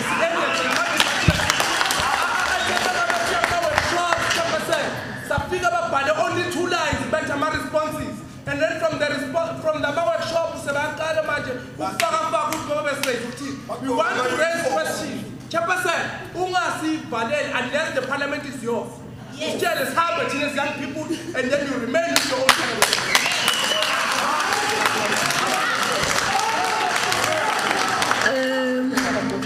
Who's reporting on behalf of The commission number 7.1. Okay, I'll give it to the honorable speaker.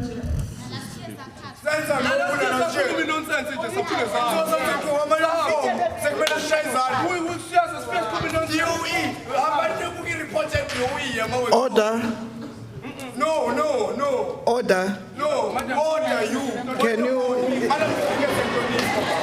Order you. Order. Point of Can you take an order? Can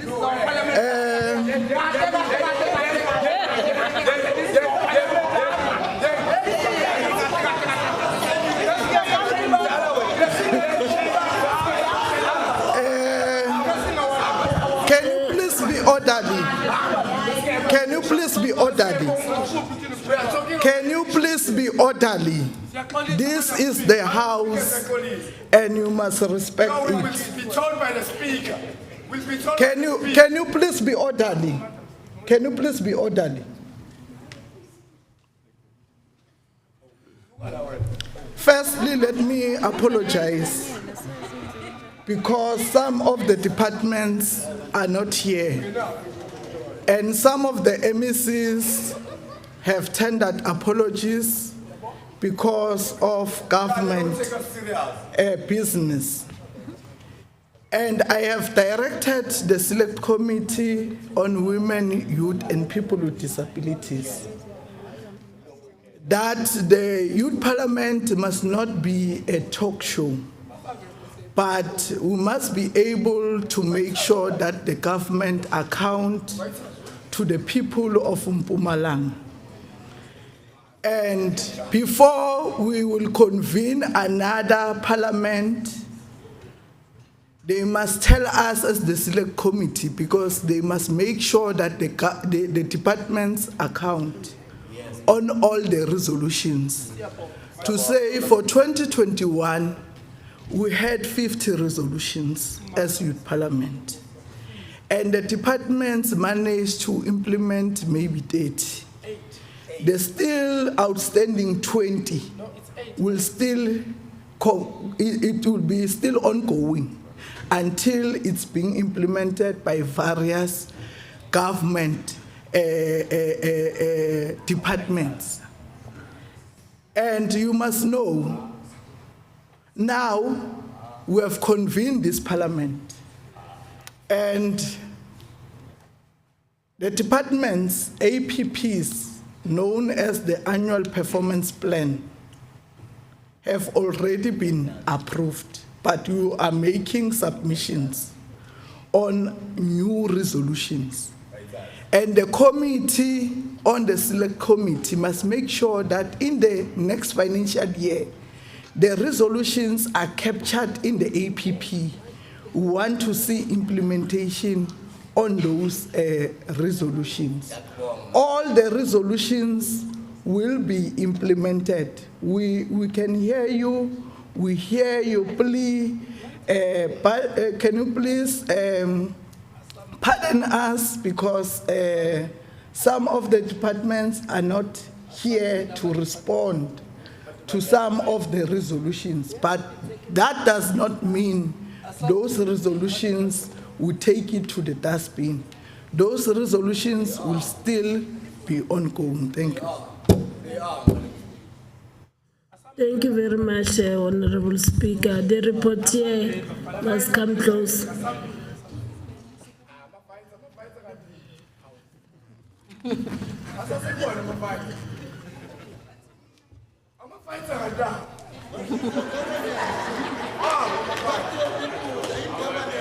are sitting in the comfort of your parents. You are sitting in the comfort of your helmet. All right, you are comfortable.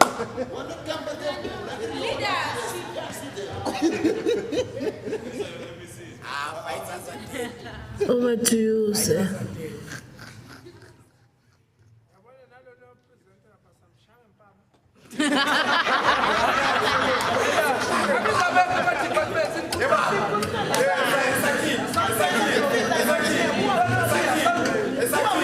If I report sakile ungabi nenkinga, ungabi intimidated.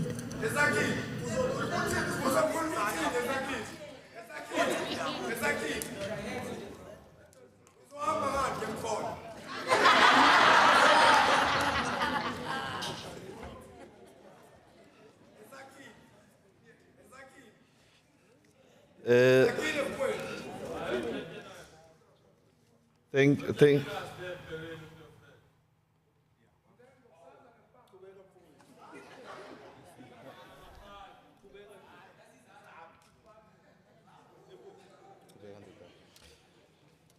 Qhubeka, Sakile. Thank you very much, Chairperson. Greetings to the Chairperson of the session, Honorable M. Hlophe, the Speaker of Legislature, Honorable Masilela, members of the Executive Council that are present here today, members of Legislature, young people of the Mpumalanga province, and all protocols observed. I will be reporting on the commission that was tasked with the responsibility to debate and make recommendations on the structural radical economic transformation as presented by the Economic Recovery Plan of the province and the Youth Development Fund.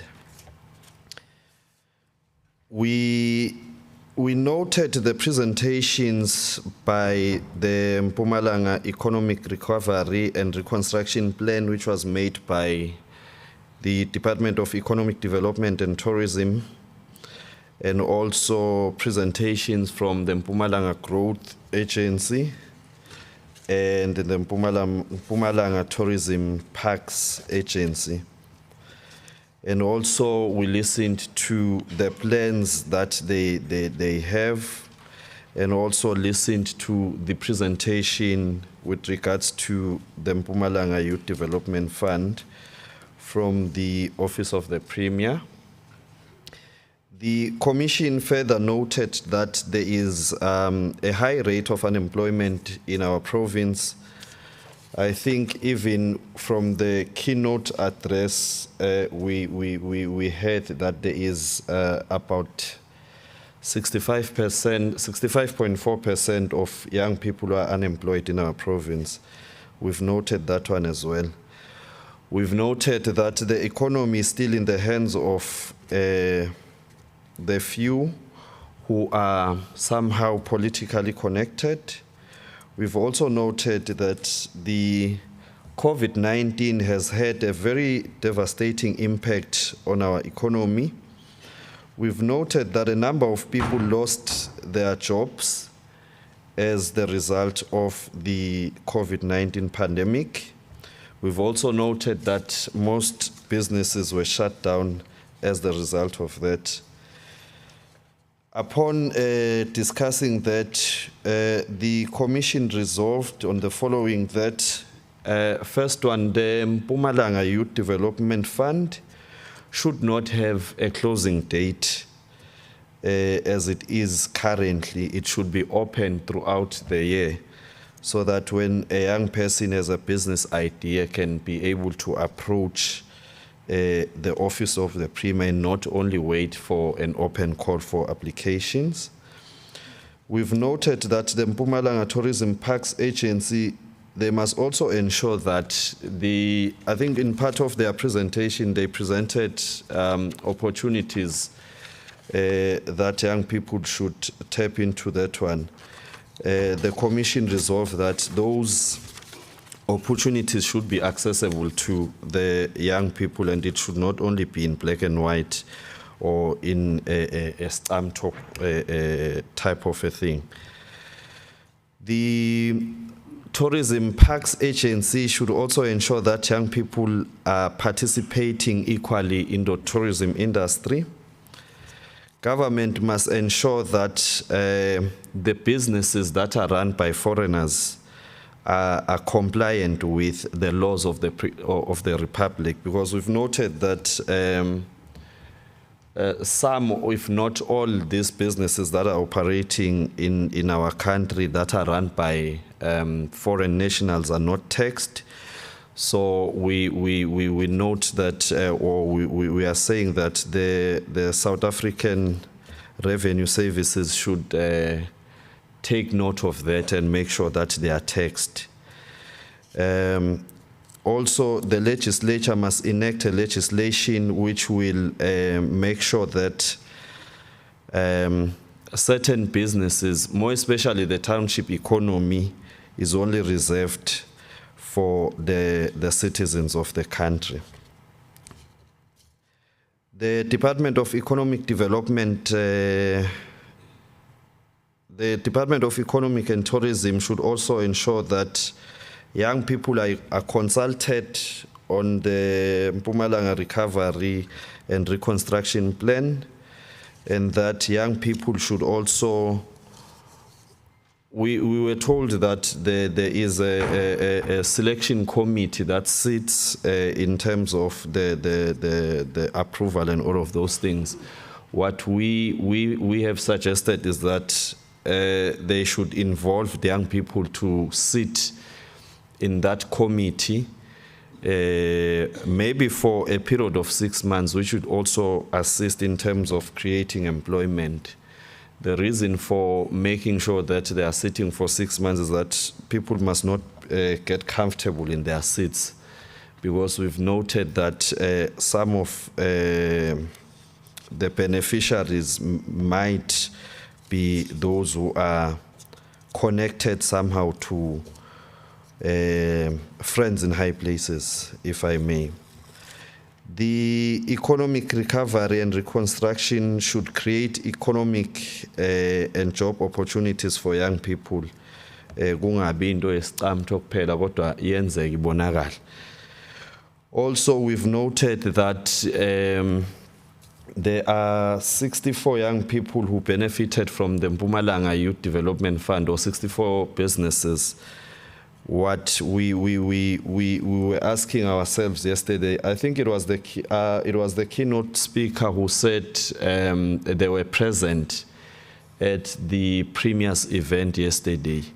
We would also like to see them to come here and testify. We've received so much funding from the youth fund, and this is what we are doing.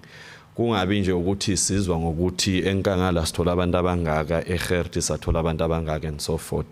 Sibabone la. And also we requested ukuthi labo bantu labo who were approved, information yabo ibe published.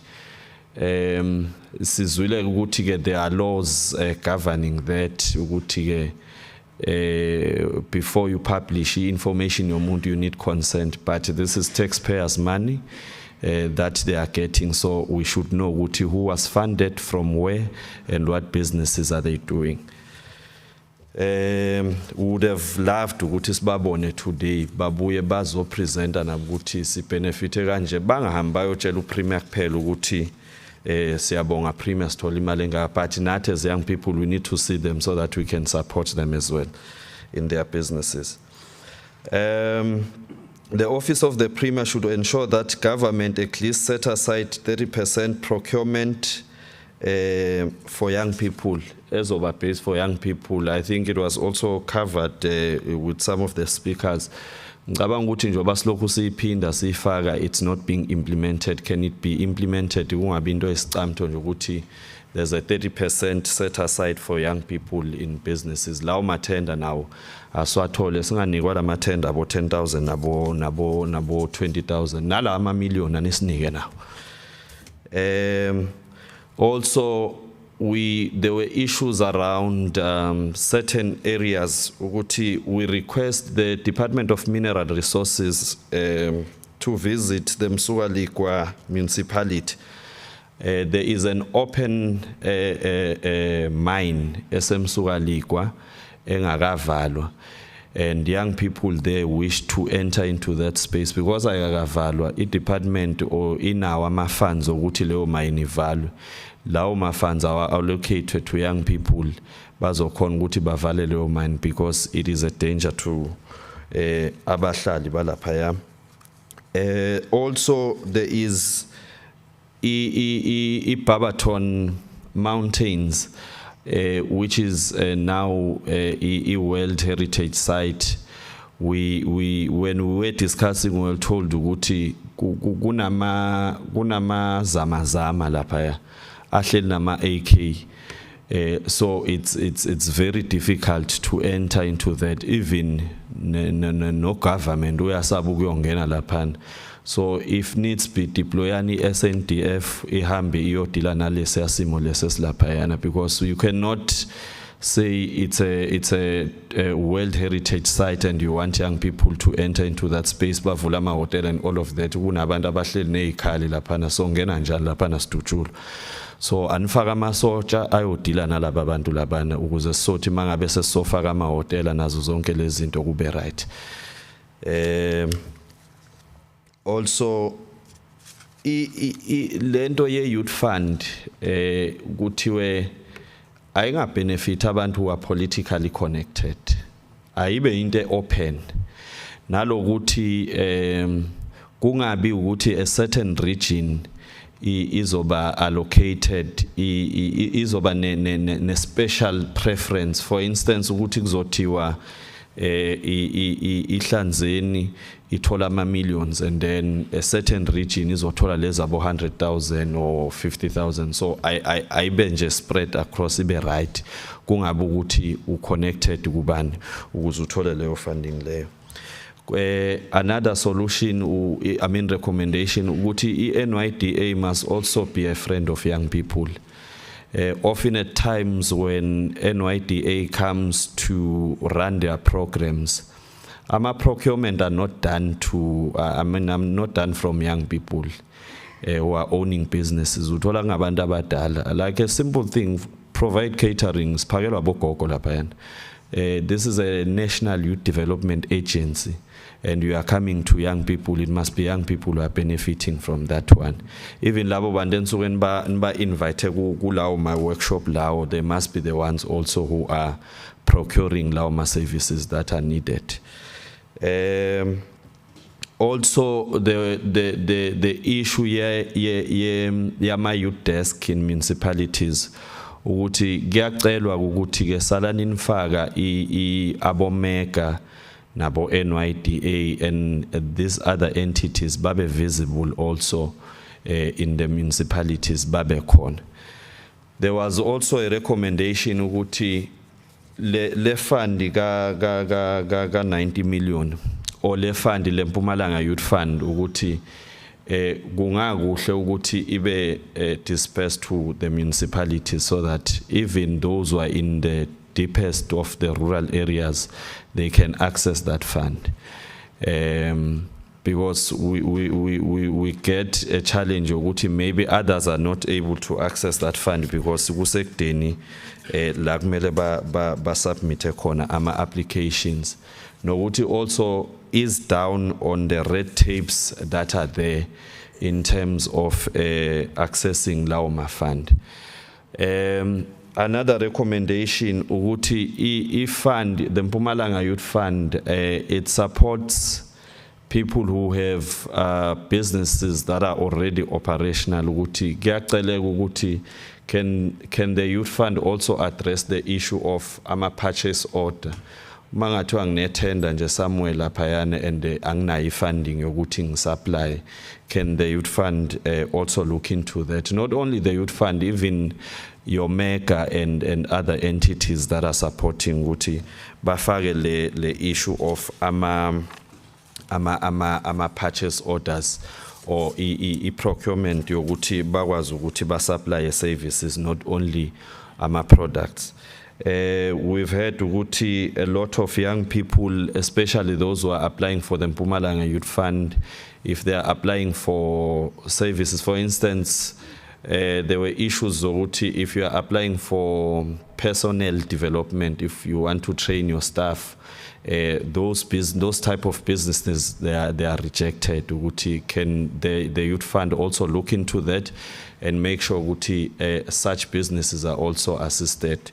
Kungabi ukuthi ingoba wena unento so kanje ufuna ubese uyassisteka, but if you also want to make sure ukuthi your staff iyakhona ukuthi ibe equipped ku support lawo ma businesses.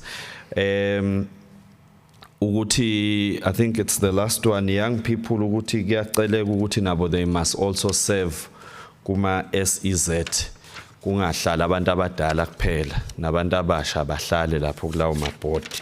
Again, si emphasize nala if kuzoba nalama funding lama approval body akube khona young people who are sitting there. If needs be for you to hire people, let it be so. And also what we have agreed on is to do away with less into zama CWP and EPWPs because they are not assisting. You cannot amafuta kupugile futhi manje CWPs basabhadala bo 850 lo 850 uphelela 5 liter amafuta. So rather siba absorb if we are not doing away with it. Let us absorb them into the program babe abantu aba permanent kungabe ukuthi siya comply. Also more especially the CWP kube ukuthi abantu abazothola a minimum wage, because there is a minimum wage in our country, yet there are people who are working in our communities but they are not even paid close to the minimum wage. I think if I have left, Ogunye will be presented when we engage. Thank you very much, Chairperson. Thank you very much. Any addition from the members of the commission? Abantu bebakhona commission uzoba number 1, C1 phela uzoba number 2. Abantu bebakhona commission saya ku plenary uzoba number 3. Ngaleyo order. Ngeze nakule mic. Kela nimsize ukuthi chief of staff. Okay. Unikeza abayi2 nikeza kule mic. Lotshani. Akwande. Umphathi lapha ukhohlwe ukuthi we also requested ukuthi youth parliament ibe a bit more frequent. If we can't call it youth parliament, let the youth be sitting like this to at least kube nama quarterly reviews so that we can push progress and monitor it as it goes along. Thank you. Towards number 2 or covered. Number 3 covered as well. Okay. Oh, number 3 is a mic in first, Mtomusha.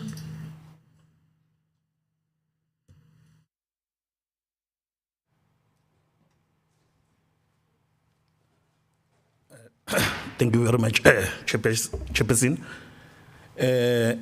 On that session that was already reported now, we also noted the issue of land, that as much as we are emancipating the issue of economical freedom in our lifetime, but we must also consider the issue of land, that it must also be distributed to young people. Thank you.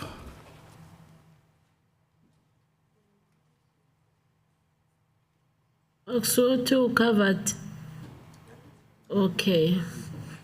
Manje sise laba bewaku commission ngithi. Yes. Awusiphakamisa ngesandla eli. Kodwa ngiyakubona futhi umaliza masingizi makaqeda nje ungene. Sondele eduze. Thanks, Chair. I want to add on the issue of rate HIV based on our young people. Look, there is PrEP provided now, but young people, they don't know about it. So we are really pleading with the Department of Health to see campaigns to young people about PrEP. Thanks, Chair. Thanks. Commission. Okay. Thank you, Speaker. We also spoke about the impact of illegal foreigners who are occupying our towns, the likes of Malanga. We have drug lords that are running Malanga and they are foreigners, and police are acting as if they are invincible. So we are asking from the MEC who's responsible for policing to take action. If no action is taken, as youth will take arms and do it on ourselves. And if people are not willing to work, they must be fired. Thank you. Okay. We've got arms. Okay. Contribution from the plenary. Ebe baku commission ba inputile okusele bacanga ukuthi report ye imakancane papa ngithi obo report kuzoba nama questions we are still going to come and respond from the plenary. It will be number 1, number 2 as in balance and towards the miking up or there's only 2 hands up. Then decide we are fine. Okay, number 1. Okay, we are number 3. You come closer to the mic so that we save time as well. You are the only one decide. There's a hand where? Okay, I've got only 3 hands in that order. Yes, thanks, Chair. Mine is on the issue of departments. I thought you said we are going to interlink the questions and inputs in terms of the presentation. You are given an opportunity. Okay, thanks. Mine, Chair, is on the Department of COPTA that part of the resolutions that we've made in the previous years is that we have said the special projects departments in our municipalities need to be made a fully fledged departments that will have a directorate so that that office is able to operate and be given a budget to operate, not only to have a youth officer who need to access funding, but the department needs to, within the municipality, assist young people. So just emphasizing that to fast track that this special project to be made a fully fledged department with a director. Thanks, Honourable Speaker. Thank you very much. Number 2. Ivan from Matibela from Steve Chwet. Honourable Speaker, we cannot have 90 million leaving this province. When you look at the youth fund, 90 million is leaving this province because we are procuring from outside the province. Is it possible that as much as we are funding young people, let young people also be given an opportunity to procure? NYDA mega year in, year out, they are funding young people. Young people have businesses. Let it be young people being funded, young people getting the procurement, so that you can see 90 people revolving around the province, revolving around young people. So it's imali maihlala impumalanga. If anything can be procured in this province, can it be procured in this province? Secondary to that, Chairperson, there's one also input that I want to give clarity to, is to say NYDA year in, year out, NYDA does business with people from outside this province. When you do your business plan, they bring a person from Johannesburg, bring a person from Northwest. When you do your marketing strategy and so forth, NYDA is forever procuring outside this town. We have young people that are capable in this province. All the money that is dedicated for this province in NYDA, let it stay in this province. Let us not lose a cent out of this province. Thank you, Chairperson. Thank you. Number 3. Can you switch on the mic? It was on for. Greetings, comrade. My name is Busiso. I'm from Khersibande. I would like to greet our MEC that are proud of leading the poor black young people.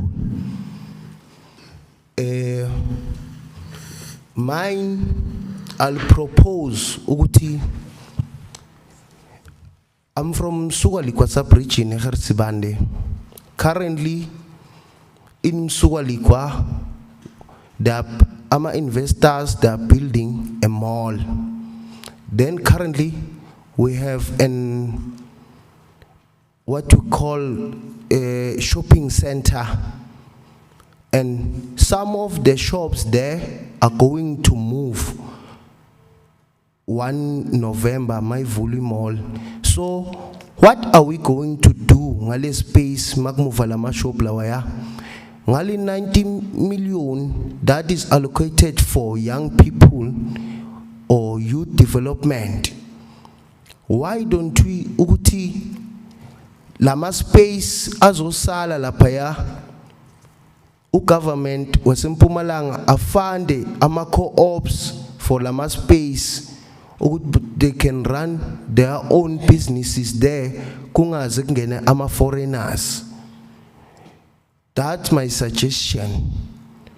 So I think it's what I can submit. And number two, I am not happy ukuthi this is not a first time Sizala. It seems like this youth parliament uqedikala to submit what we call ama POEs ukuthi yenzekile. It's not nice ukuthi we can come here kuphela unyaka izinto ama resolutions esiwathatha lana akenzeki. It shows ukuthi the government of Mpumalanga does not take us serious. Even the premier herself, she does not have any care of young people. It's a pity that she is not here. I was going to ask her, Guti, if uneke ngabantu abasha ku cabinet yakhe ku provincial executive committee bawungakho abantu abasha, how many directors kubantu abasha anabo? So comrades, young people abasi ama toys. We are here not because we are bored. It's not making sense. It does not making sense ukuthi sizelana sichaza ukulala ema hotels nani, but nothing implementwayo.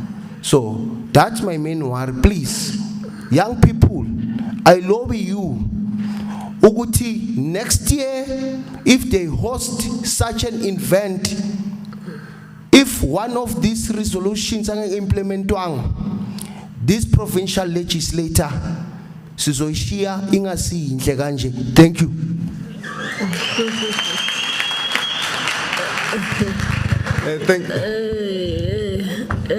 Angithi abanye bethu sizile ecalene sajikiswa ngenxa yokuthi bese chemical out of balance. So it's okay. Number 4, you are the last one. Okay. No, thank you very much, Chairperson and dear Madam Speaker and all the delegates in the House. This is Talent Ndebele, a CPA member of Parliament. I'm partially, Chair, just in order to save time, I'm partially covered by the second speaker on the NYDA. Maybe just to add on what the additional resolution was on the frequency of Parliament sittings.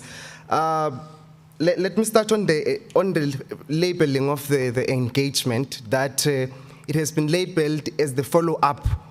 And you can't follow up something that you critique. You can't follow up something that you don't support. So in order to allow us or to afford us an opportunity to critique even this economic recovery plan in its core values, in its core objectives, and in its directive, economic directive, and so that we also understand the complexities of root causes of what causes this unemployment and so on, we need more sittings, Madam Speaker, if your budget allows, even to engage on how it's modeled, how it's offered to young people. We need to look at how these funds, the funding model of it, and how it is dispersed. So we need to critique from it so that even if it's implemented, we know where are the points, the tension points, where we find the tension points, where are the leverage points, and how it must be implemented. Because sometimes we find that the policy is good, but it lacks implementation.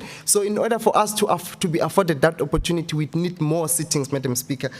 Maybe just to add, I'm challenged by what was presented because it's never touched on, the rapporteur touched on the prices escalating.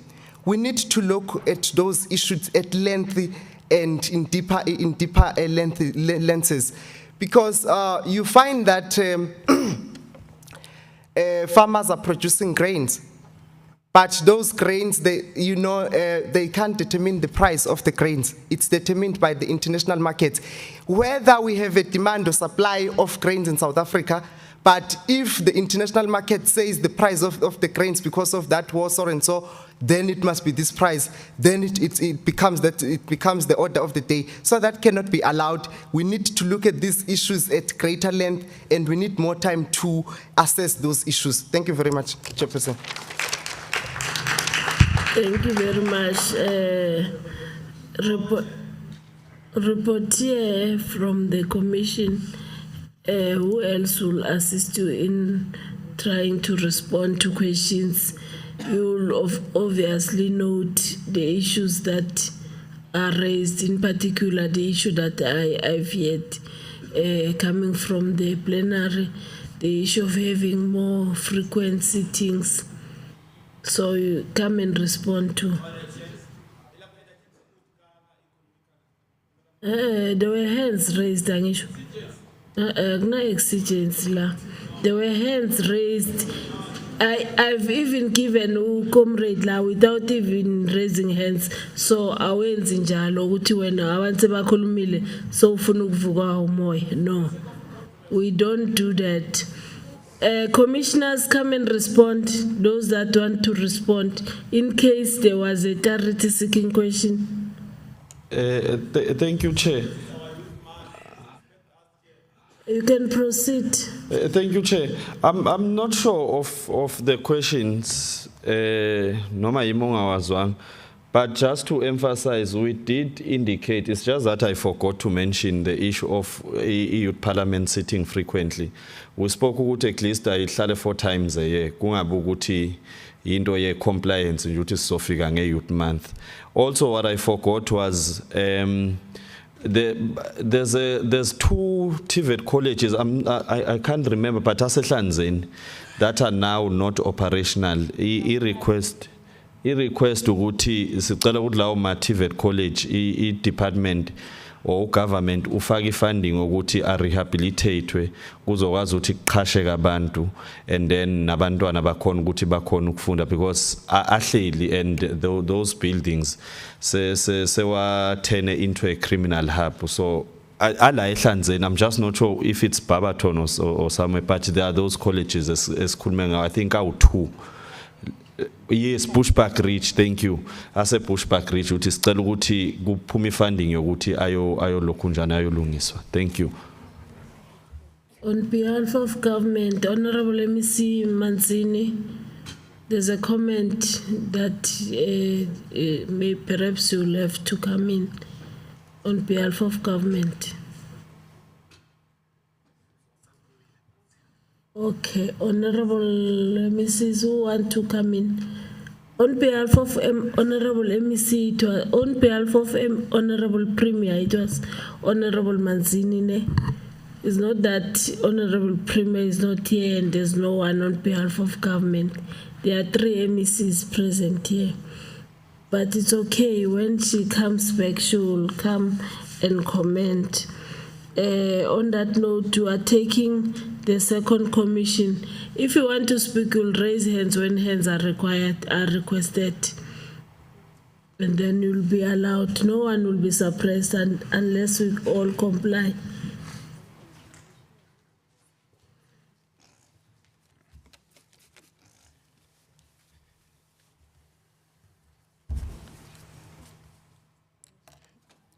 Good afternoon, ladies and gentlemen.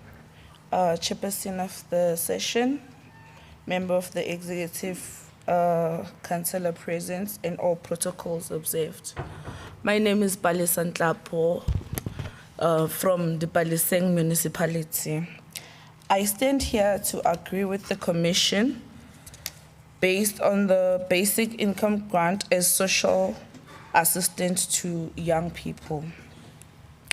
We agreed as young people that this grant does help young people in alleviating poverty. But is this what young people are equal to? We gathered as young people to discuss the issue and came to this. We would like the following to be considered. Instead of calling this grant a social assistance for young people, which is not even a social assistance for young people, it is assistance for all unemployed people.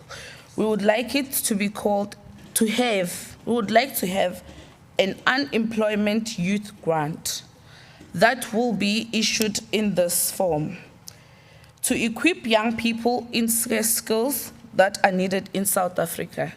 I heard that there was one speaker who said there are scarce skills in mining, which is true, especially here in Malanga.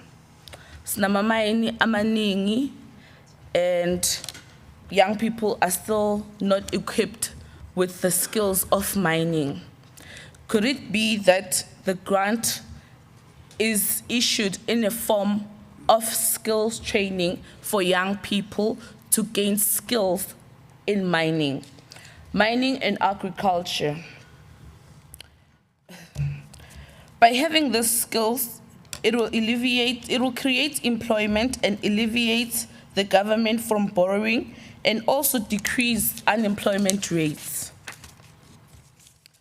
We ask that the government gets the cooperation of private companies to skill these young people in these scarce skills in our community as well. By asking this, I come from the Baliseng municipality, and kune mine evuliwe. Young people want employment, but abakhona ukuqhasheka ngoba there's a competent A that is required to get into the mine. There's competent B, which is for general workers, that is also required into a mine. But due to not having those competency, they can't go in a mine. So we ask that EGS or TVET colleges could offer those trainings ema lokshini anama mine eduzane, so that young people could be employed ukuthi bangazoloku badependa in grants.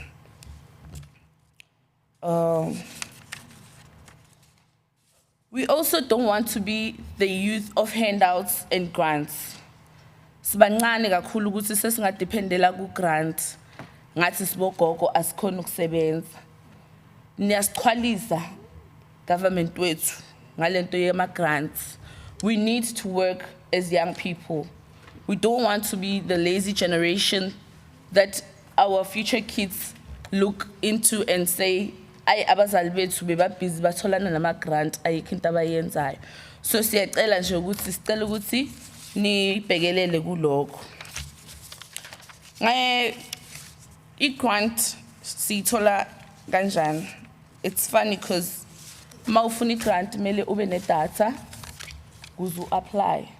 When you go to indawo lezi esihlala kuzo thina, more especially eBalfour eDipaliseng, we don't even have a free Wi-Fi spot.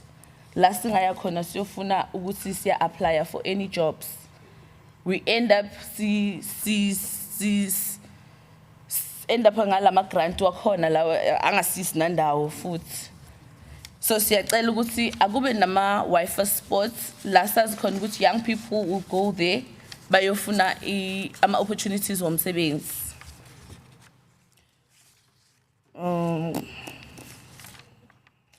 Okay. We also ask that the government check on the employment system, and the grant system. Young people are being declined of the grant le esilokufuna futhi, not knowing ukuthi badecliniswa yini, but we end up bangayitholi abantu.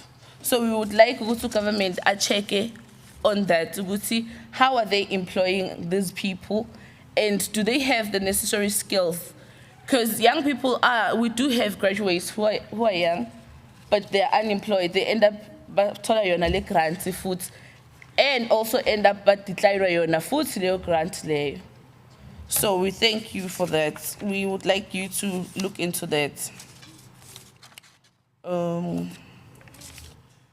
Okay. We also asked that the restriction of age to be increased. We asked that because due to COVID, many people lost their jobs, and by losing their jobs, some were also aging. Could it be that the the restriction of age, ikhushulwe, from 18 to 35 to 18 to 40.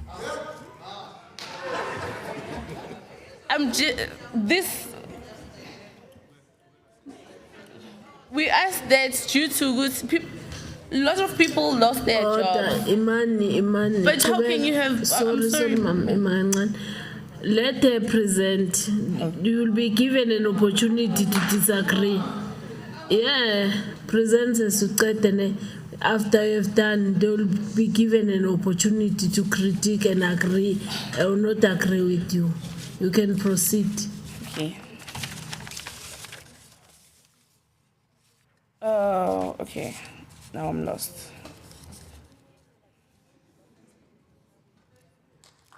Can the grant, can the government look into the grant through AMA Skills Development AGS, Emativate colleges? I know I've already said that, but for us not to depend on grants, I'm sure we need to be educated. I'm now, yes,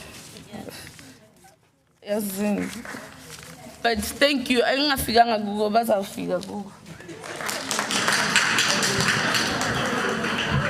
Thank you very much. Thank you very much, my dear. You did your best.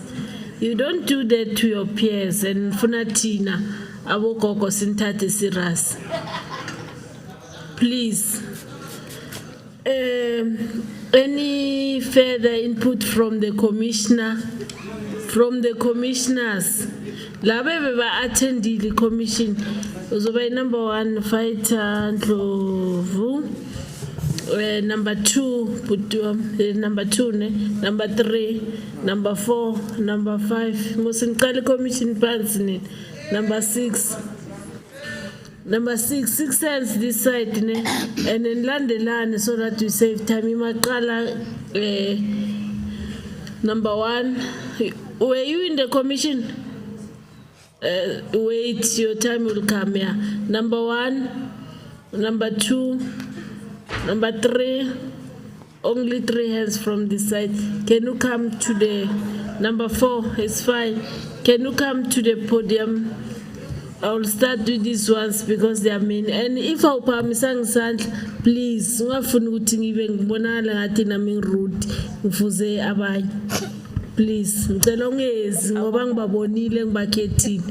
number 1. Thank you, Chairperson. Vito ni Nkateko Ndlovu, America Commission ya grant, youth grant. So our submissions there was that we don't 100% support the grant. But however, if the government, because sometimes they tend to approve things that we don't approve, if they approve it, we request that let there be a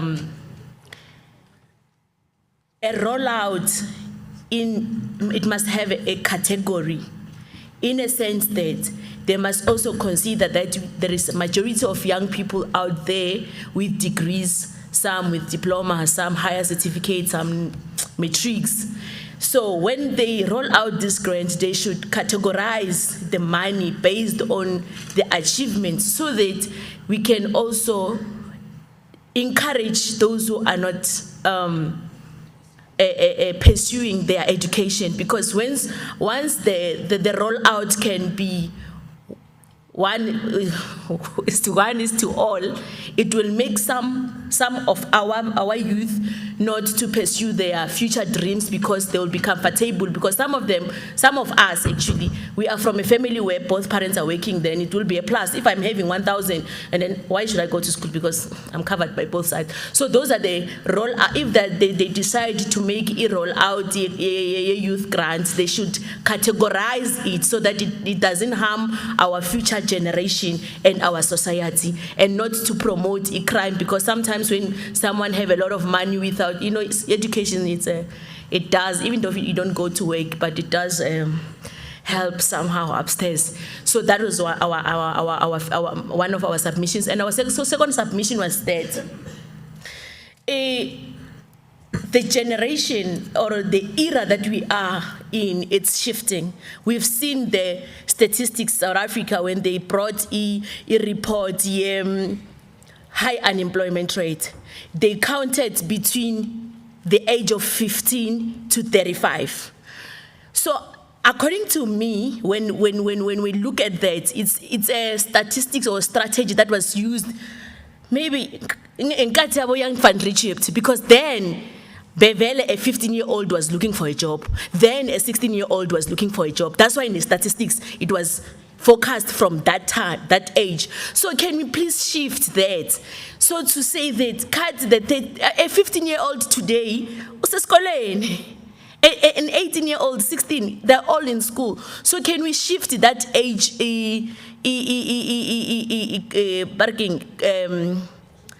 registrations and shift from 15 to 18 rate, so that we can have a good number. You can't be counting the 16-year-olds as one of the people that are looking for jobs. That was the first. Another one when it comes to percentage. And then the second one is that department when a Department of Education, when it was busy giving a report to saying that Funza Lushaka, you must be 25 to 35 to qualify. I stand corrected, but I heard it like that. So one of the submissions yesterday was that here I am, our today's system, umntana uphuma esikoleni nge-17 years, high school.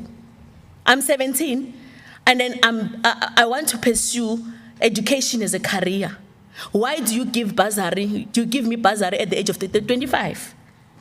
So let's go and check those age restrictions and shift it to fit the standards of today, fit our society as we are moving forward. So that was one of our submissions. Thank you, ma'am. Thank you very much. Number 2, if you are covered, please just go and sit down. There are 2 issues that have been added. And in fact, the other one was clarified. Ngoba report here makakhuluma ngayo nimpuwe ningakam understand. So clarity sonke sesinayo ukuthi why i-commission ifike to that level. So any further addition? Thank you, Chair. First of all, I'll introduce myself.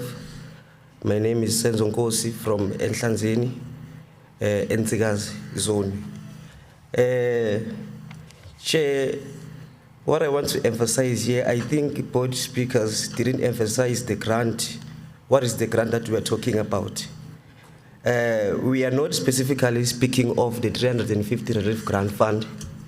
That one was allocated specifically for a COVID-19 period. Then now, our commission was given a task to discuss on the basic income grant as social assistance to unemployed young people.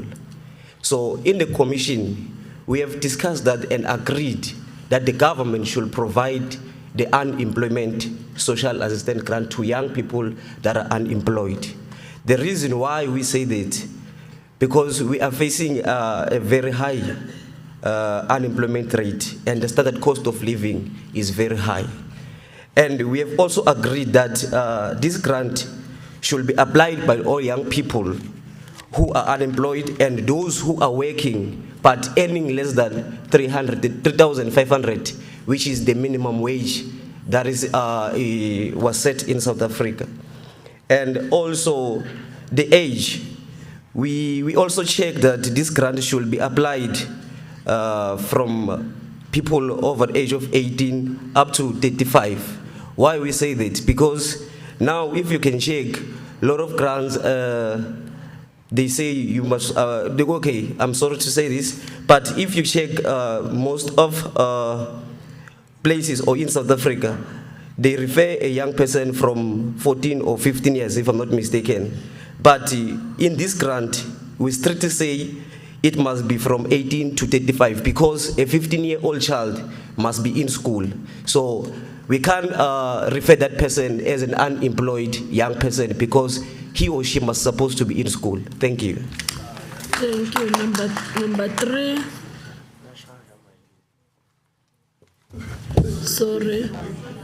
Sorry, take it easy.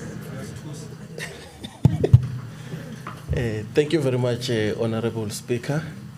The House at large, my name is Mtokozi Singwenya.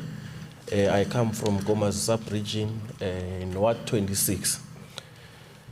Honorable Speaker, amongst other things that we discussed, we also made a submission as a commission to say that the same grant, the unemployment youth grant that we are busy talking about, should be at least stipulated at a price of 2,000 rand per unemployed individual. And moreover to that is that my fellow comrade from the other side who was speaking alluded to the fact that I would take it that from where she comes from, they discussed whatever it is to say the grant must be given according to one's ability in terms of studying categorically. That is what I heard she said. I would safely say, Honorable Speaker, that none of that was agreed upon as I am going to sit down. Thank you very much. Ncedeni ke ma commissioners asezayo ni eda only logo enkhulume ngakho angithi angifuni, that's why ngithe nina ngathi nifuna uqala commission kabusha. Logo obona ngathi report yayo ikushongo uyak-eda uhlala phansi. Please, yeah. Sakubona sisihlalweni. Yeah. Ngicolane ngankala ngasibongo. Ngadothi ngimdununi laba ngibita ngalo kakhulu. So invo mhlambe lesihlalweni le iyayikhuluma sinasi ngikhuluma ngaka endzabeni yelo ye grant. Ukuthi bamla abaningi abasha abasebenzi bathinza imali vele esibana naloko noma scriber said the report yethu le report ile ngicaba ukuthi letimo ukuthi si discuss la bese ithatha le discussion yethu iyo type abambe bangekho la ema officeini babese basithayipela amanga. So siyacela ukuthi akube nebamla abasha labahlela icommission hayibo babinzinza sabadzala bakhulile la uthi uma botype i-youth parliament I organize bamla abasha kuze kusitoti bathi nengushoko ukuthi uyaphuma ngithi manje seseke parliament i-edition le. Yes, edition leyo sengiya straight lokho. Okay, khuluma edition. Lesikushoko lesikushito zamona ku commission yethu ukuthi sicela imali lenganga 2,000 rand as a grant. Ngiyabonga.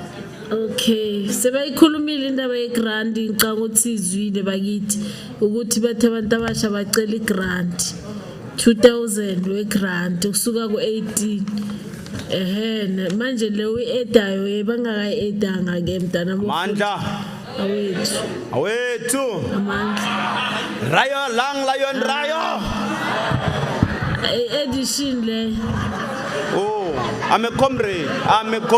Yeah, celo ede ke. It's a youth day. It's a youth month. Manje ngenzeka ukuthi nalo raw young lion raw Tsikeni ni vulavula. Celo ede comrade before ngicima. Noma ungayicima mama mara ngiyekele ngikhulume. This is my time. You give me the chance. Let me talk. Okay, option la dakati I blah the basic grant ne basic income grant. Then let's na baka edaka show. Do our first speaker shaina. Shungwan ibulable alahleka. Mara I mistake angabela hlaka ngamabu. So then last speaker not I'm last speaker. First speaker, you're not the first speaker. Your first speaker leader. You are not the first speaker. Okay. Please order. You are not the first speaker. You are not the first speaker. Please arrest yourself, my leader, arrest yourself. Bamdinisa. Chair, I'm still covered. No, leave. I'm still Address covered. me. Leave I'm your still peers. covered, my chair. Address me. Don't entertain other people. Address me. Yeah. I'm still that covered. You are covered. You are safe, but you must focus as well. Okay. Okay. Then, let's speak China. Then hina, as the basic grant youth, you take a decision. Yaku, mali ya grant ya youth. Haipumela. In one condition, the reason haipumela, la haiti represent inavini. He take that represent abanga salamakaya. The whole province, not Mpumalanga as a whole, around South Africa. So here yina hapfumela ku mfumo lowu a wu hi nyiki grant leyiwa hi lavi liya ya ti COVID-19 ya ma 350 cause la ma 350 ya everyone. Not everyone, we are talking about youth today. Manito hina hi lava ku government anga hi nyiki ya ma 350 a tlakusinyana cause swakudya swilo ma petrol swa durha. Yeah. Hi leswi hi swikombelaka ka government. And we don't care ku government male I kuma kwini yi ta hi kwini a hi na mhaka na yona. Hina hi lava leswi hi swikombelaka ka government. Yeah, and xa vumbirhi proposal la hina lexi xi hi kwatisaka, the first thing the legislature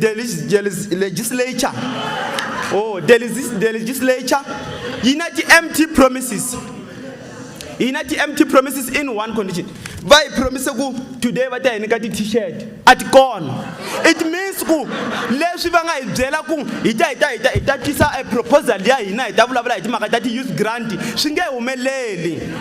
So then hi kombela sweswi ku hlangane youth mi hi byela ku mi ta hi vitana rini as a whole, mi ta hi nyika ku mi fambekise ku yini, not ku mi swi advertise kumbe mi hlamula van'wanyana. Hi lava mi hi nyika data ku n'we mi submita rini at complaint ta hina, and mi ta hi nyika rini feedback, mi nyika hina hi nga la hina hi nga mi nyika swilo leswiwa. Hi lexi xi kombelaka ka n'wina. So xin'wanyana ni lava ku edala niwa kuna tindhawu leti NYDA, SIDA, SIFA va le kule na swona. Information leyiwa yi helela ti-township la malokixini a ti-rural areas a ku fiki information ya ku SIDA or SIFA yi lava yini. That's why swin'wana swi endla ku hi kalela hi ti-information u kalaka information u kalaka mintirho. Then xa vumbirhi NYDA or SIDA I love it young volunteer lava nga ta famba va recruiter as a village va kombela vanhu va ku a famba ya apply yini swi ta hi assista ka mintirho. Leswi ni swi endla hi ku ya hi la ka ti hi vulavula hi ti social assistance to unemployed young people a swa ha weli ka ti-basic income, mara la a va hi fakelanga liya ti-social loko hi ta debate hi yo va yi faka sweswi kuma hi tumbelela xin'wanyana a faneke this thing mi hi nyike before hi ta yi prepare a hi preparanga mi yi faka sweswi at the first a mi zanga mi yi faka. So na add leyiwa ya social assistance unemployed young people. Kuri next time mi nika swilo as ka hari nkarhi hi ta kota ku swi prepare. Hi kombela ku sweswi department yin'wana na yin'wanyana a yi endli ti-young volunteers hambi ti nghena 6 months ti huma ti nghena 6 months ti huma hi kota ku cincana hi mintirho. Image loko kuyetako it's what you have agreed upon ku commission. It's not what you agreed, it's what leswi mi nga hi tumbelela hi swona. A mi zanga mi swi edda.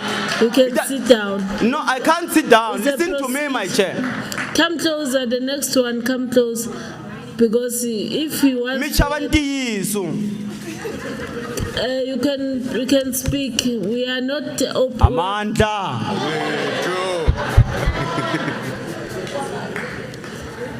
But I got to misrepresent okay. Thank you, Madam Speaker. Thanda ukubingelela wonke umuntu okhona kuleli gubhilidi. Two reports have been given by our commissions, and they stand as they are. Another mediocre, another year gone. So before I begin, I would like to ask each and every young person sitting here, what kind of a future are you leading your young people? Because you are not here representing yourself, but you are representing your young people. Okay, it's what you have spoken about to the commission. Please, Mama. I have requested the commissioners. Madam Speaker, no, through you, I'm you said the commissioners must come and add. You said we can intertwine them, remember? I'm still going to open for everyone who wants to speak. Not now, it's for commissioners. Masingazwisisanga. Again, ma, I respect you and I acknowledge the fact that you are trying to address me. However, I am the leader of young people as I'm here. So can you allow me as a young person to address my issue and lead as a young leader who leads the masses back in our branches? But you cannot dictate how we are supposed to address this. Imake mntanami isabuya kinhlala phansi ngizokupha ichance ukuthi ukhulume let the commissioners. What kind of a future are you leading for your people? Come closer to speak on behalf of the commission. If you are contributing, then you can as well sit down because I'm still going to open hands for contributors. For now, it's for addition, and I think you have been represented very well.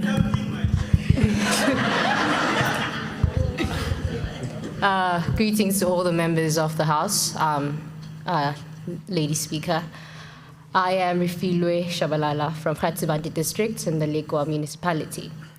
In our commission yesterday, we also involved that as much as we say that we could take the grant, but there are conditions, as our scriber did say, our reportee. So another thing was that the government should actually merge with the private sectors. If SASO was to say that we want 20 people to be part of this learnership, the government should come in and say, I want you to teach these 50 people so that more skill is created and more job opportunities can be created for them. We can't expect that the government should actually be involved on what we eat all the time, right? That's why we said that the grant should have requirements, matric, certificates to assist one to actually apply for high institutions. That's all I wanted to say. Thank you. Thank you very much. The next one. Thank you, Chairperson. Just to add, what we said is that the grant must not be considered as a grant per se, but it should be considered as a employment stipend. I'm going to make an example, Chairperson.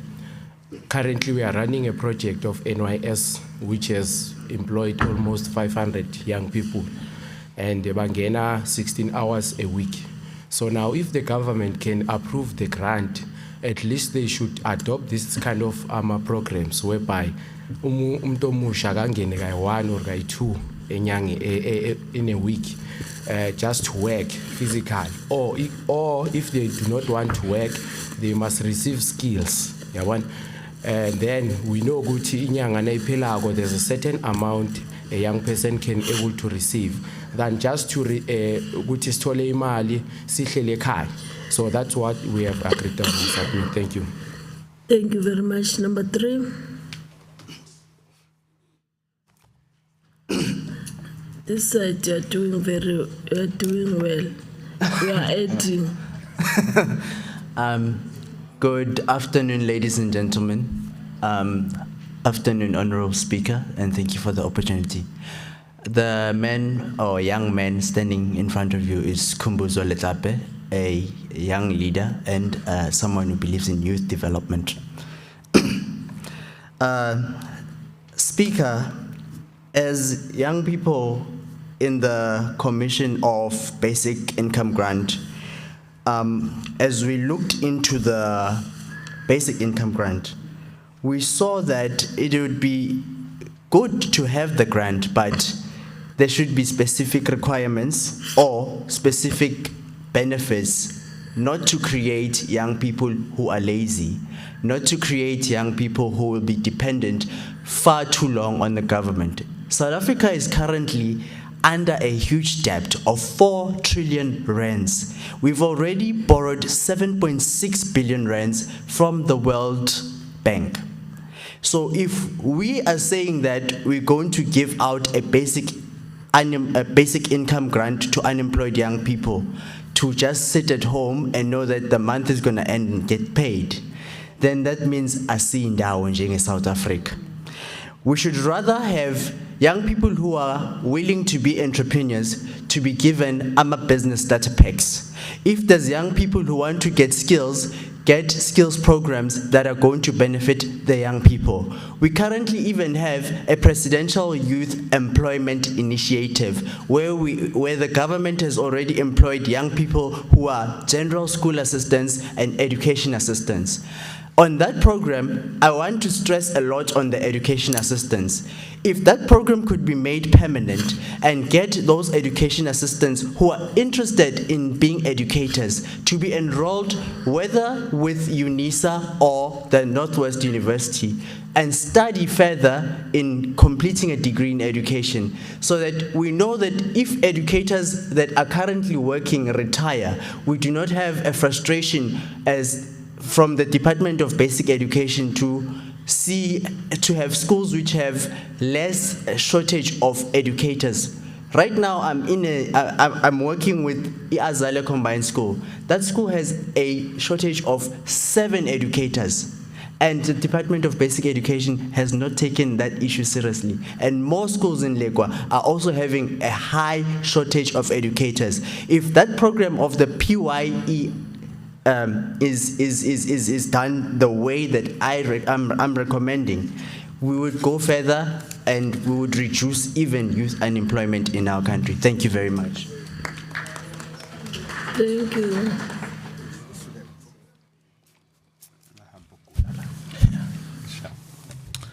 Kunjani bantu abadala nabantu abasha. Igama ngusanele Msiza from eGovernment Municipality under Gersebande region. I am very much disappointed, and it is unfortunate that we are gathered here 28 years into democracy as young people and young adults discussing grants. This should tell us that our government has failed to create opportunities and employment for young people. A resolution, a commission. Yes. Okay. Commission. Commissioners. Ayiko into esingayisho, we should agree that sizoyithatha grant because we've got no choice. There are no opportunities. Represent the commission. Yes, we are taking the grant because there are no opportunities. There's no work for young people. That's why we are taking the grant. Okay. The government, while giving us the grant, the government must monitor the grant and monitor the recipient of that grant. Not just give us grant, then sit back and bonus sense anjani. Siqoqeda kusinika le mali le niyosinika yona njengoba nizosinika yona. Nisimonitor ukuthi umuntu omusha lo nikwe le mali. Khona register khona esikolweni na ayofunda. Kukhona lana a register khona ibusiness ukuthi azame impilo. I-grant must be regulated. No young person must earn this grant for more than 2 years. Angana plan. Government ayicharge le mali for umuntu omusha akalenzi plan. Ngiyacabanga la nhlelo khona niyazibuza ukuthi njengoba sifuna i-grant le mali iyobuyaphi. U-government naye mebuya azibuza ukuthi sifuna ama 2000 le mali iyobuyaphi. There is enough money for all of us in South Africa. Government akahlale phansi nama opposition party bakhulume ukuthi mabathi nationalization of all strategic sectors bakhuluma ngani, so that u-government azokuza ukuthi abe nemali. Into ezoyenzeka manje sizobuyela ku-freedom charter la kuthiwa khona we must all share in the country's wealth. Sizoshare kanjani? Kunabantu ababuye eAmerica, bo-Anglo-America bafike bagubhe la babuyele nomnotho wethu eAmerica. Asizameni ukungena lawo mamayini lawo sifuna imali yethu. Yiyo lenzo sinika ngayo ama-grant because umsebenzi nahluleke kusinika. Thank you.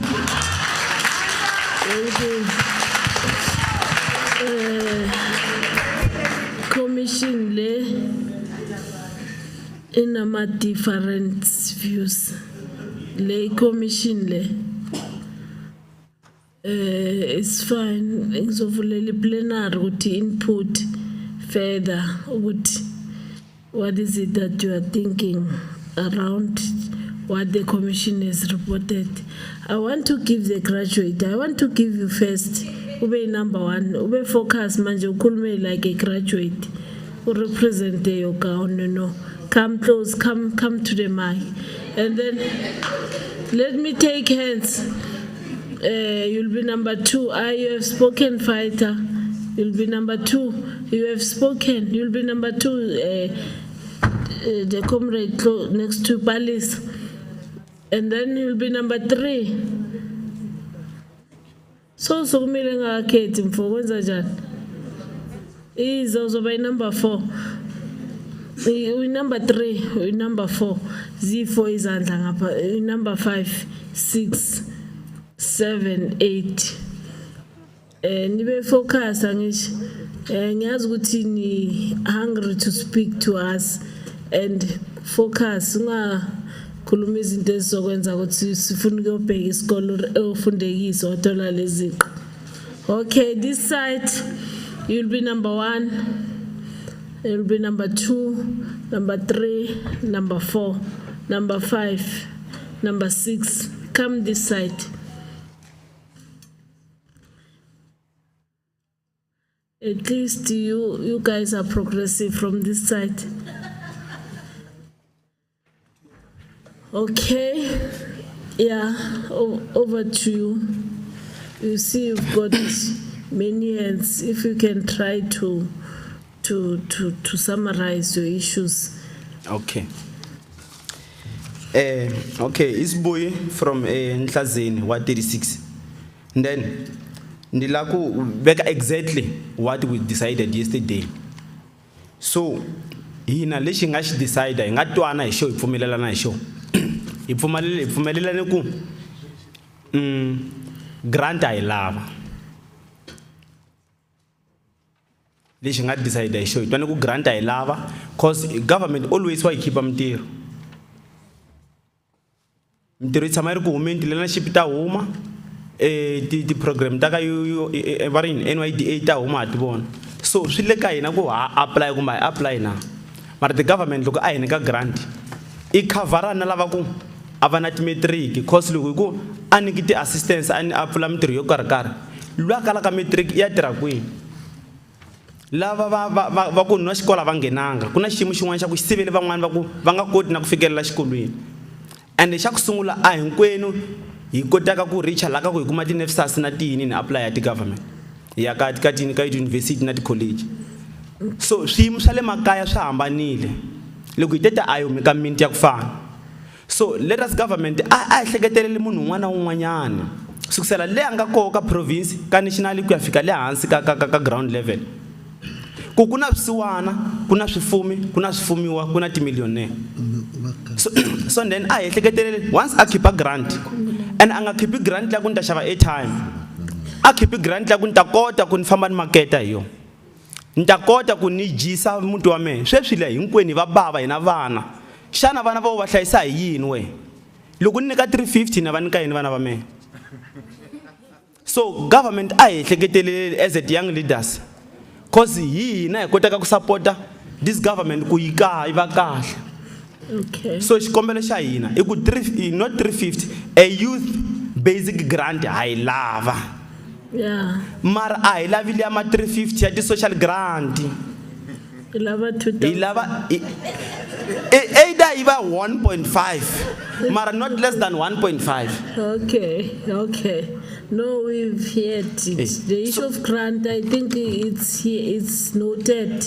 So ni kombela ku edala kati social assistance na kombela. You can add. Okay. I'm giving you 2 minutes. Okay, 2 minutes.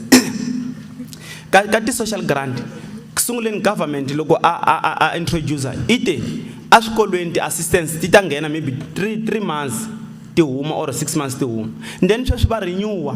What about lava van'wana va nga lo tshama makaya na?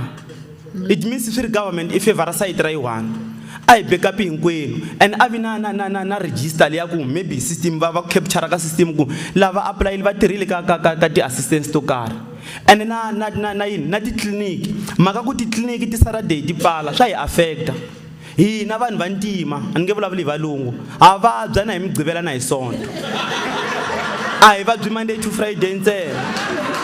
So mhaka leya ku mhaka leya ku titliniki ti ta operator Monday to Friday. Yeah. What if ni vabya hi Saturday ni fa? No, Noted. Thank you very much. Thank you very much, leadership. 1 minute You again. Last minute, please. Last minute. Number 2, you represented your people. I gave you enough time. And I think Umoshi's cutting an issue grant. Ngabo cover more issues and issue a grant has been spoken to. Please, Bantawashi grants is will. You love 2,000, others from 1.5, not 350. Please, on that one, try to bring other issues as you can. Thank you, Madam Speaker. I think my view would differ completely. We are creating a state where young people are dependent on government hand and foot. We are saying, it then goes back to the conversation of, is the generation, this one a generation, yeah, I want. But now, Kona, it's a difficult one, Madam Speaker, because also we have a state that is unable to provide opportunities adequately to young people so that we do not have a generation of I want. But then in an attempt to bring forward another social grant, it could work, but then we need to have measures in place so that we are able to control whom gets the grant, under what condition. Are you going to come to a SASSA office and say, look, I have tried to register at this institution. Look, I am actively trying to apply for work here, there, and there. This is my costing in terms of transportation. I am in need of the grant. That says to me, this is a young person that is trying and government must meet us halfway. And then there must be other processes in place where when I need to renew this grant, I come back and prove and say, look, I've managed to finish this semester at school. I am still requiring assistance because I am unable to meet my needs. Please meet me halfway. That is creating a responsible youth in terms of receiving of grant and getting assistance from government. But if we want to continue with this thing, Yoguti,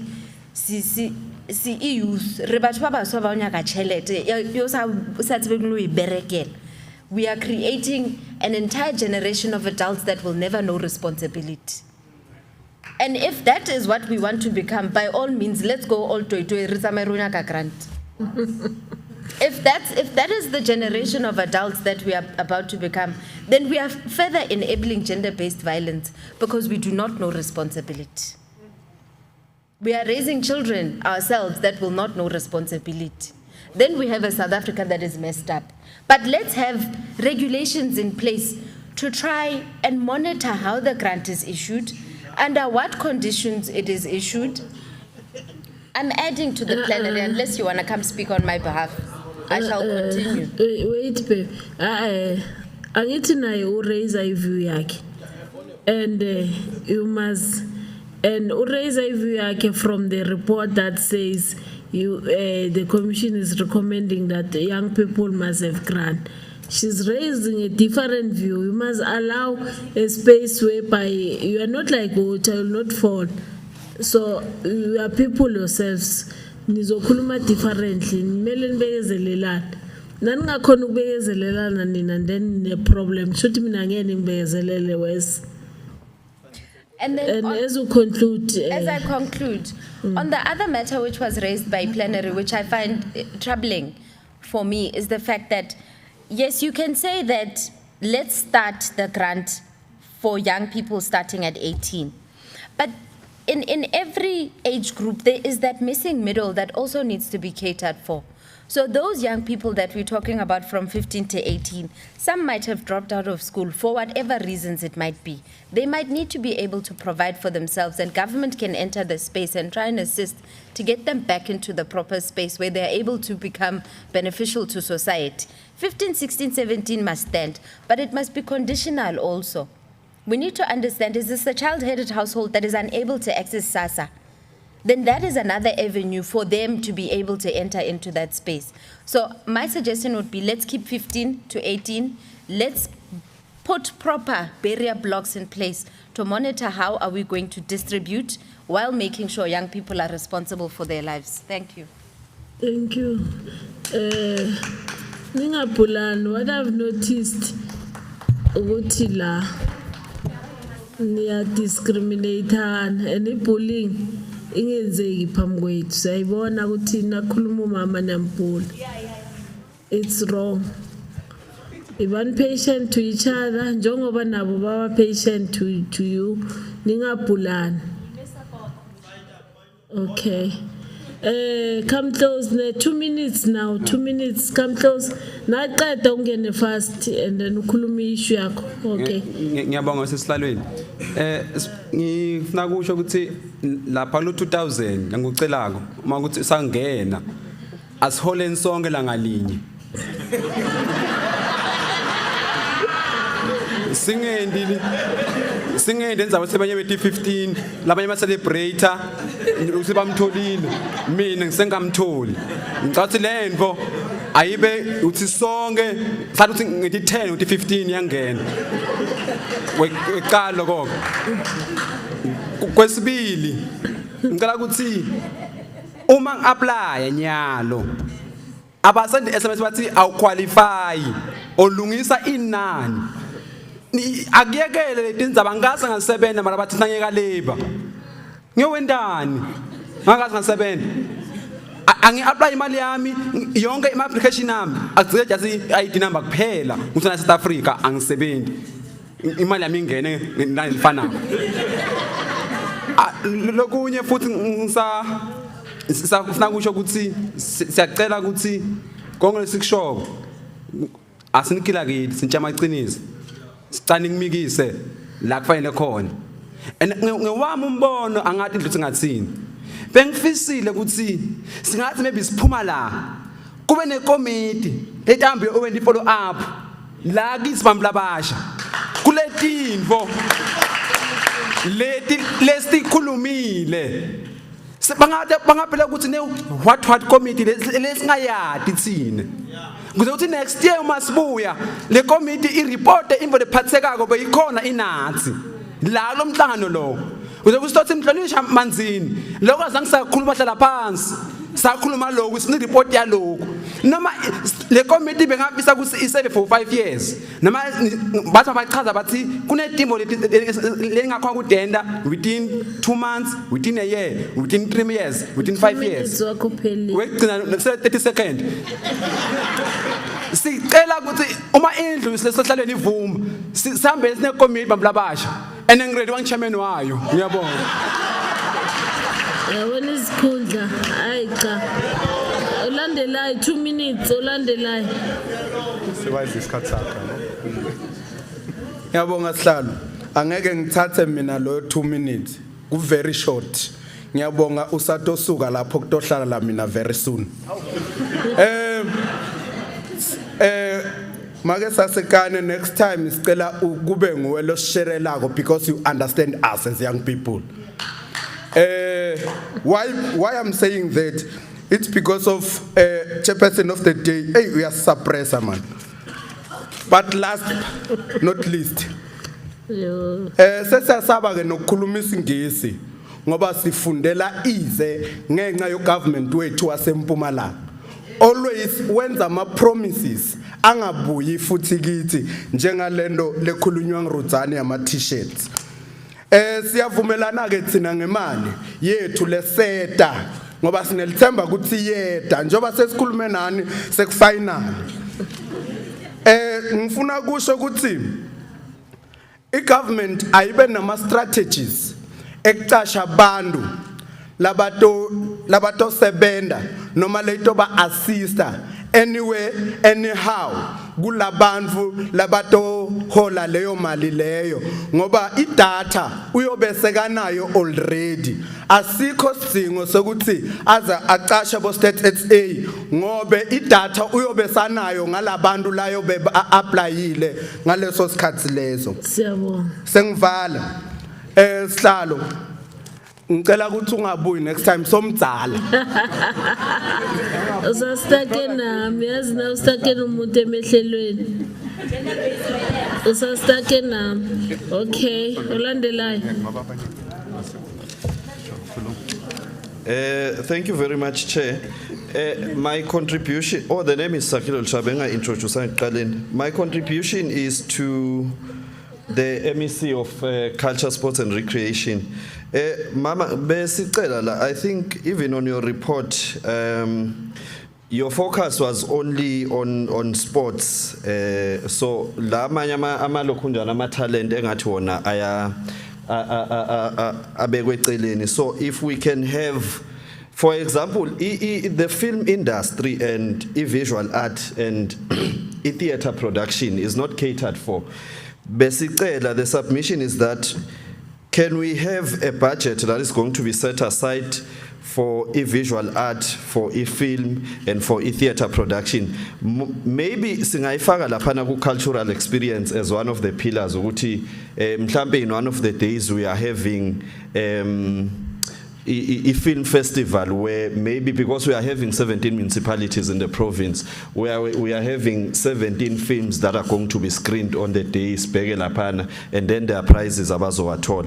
And then also let's have an exhibition day for ama visual artists and photographers, because in most cases ubathola ngokuthi mangabe kwenziwa ama road shows, that's when they are there. Nakhona mostly they are not paid. Bafika nje ukuthi bazo display ukuthi nazi izinto abazenza. So can we have maybe cultural, I think specifically cultural experience ukuthi ibe khona leo phila le ezo cater for that. And also theater production, I'm an actor bakwethu, lento ukuthi sizaw actele emaholweni kuphelele lapho, it must come to an end. Sifuna ukushuta ama film wethu siwabona dlala ku Mnet, siwabona dlala ku wonke lawo ma channels lawo, and the department must also assist in that regard.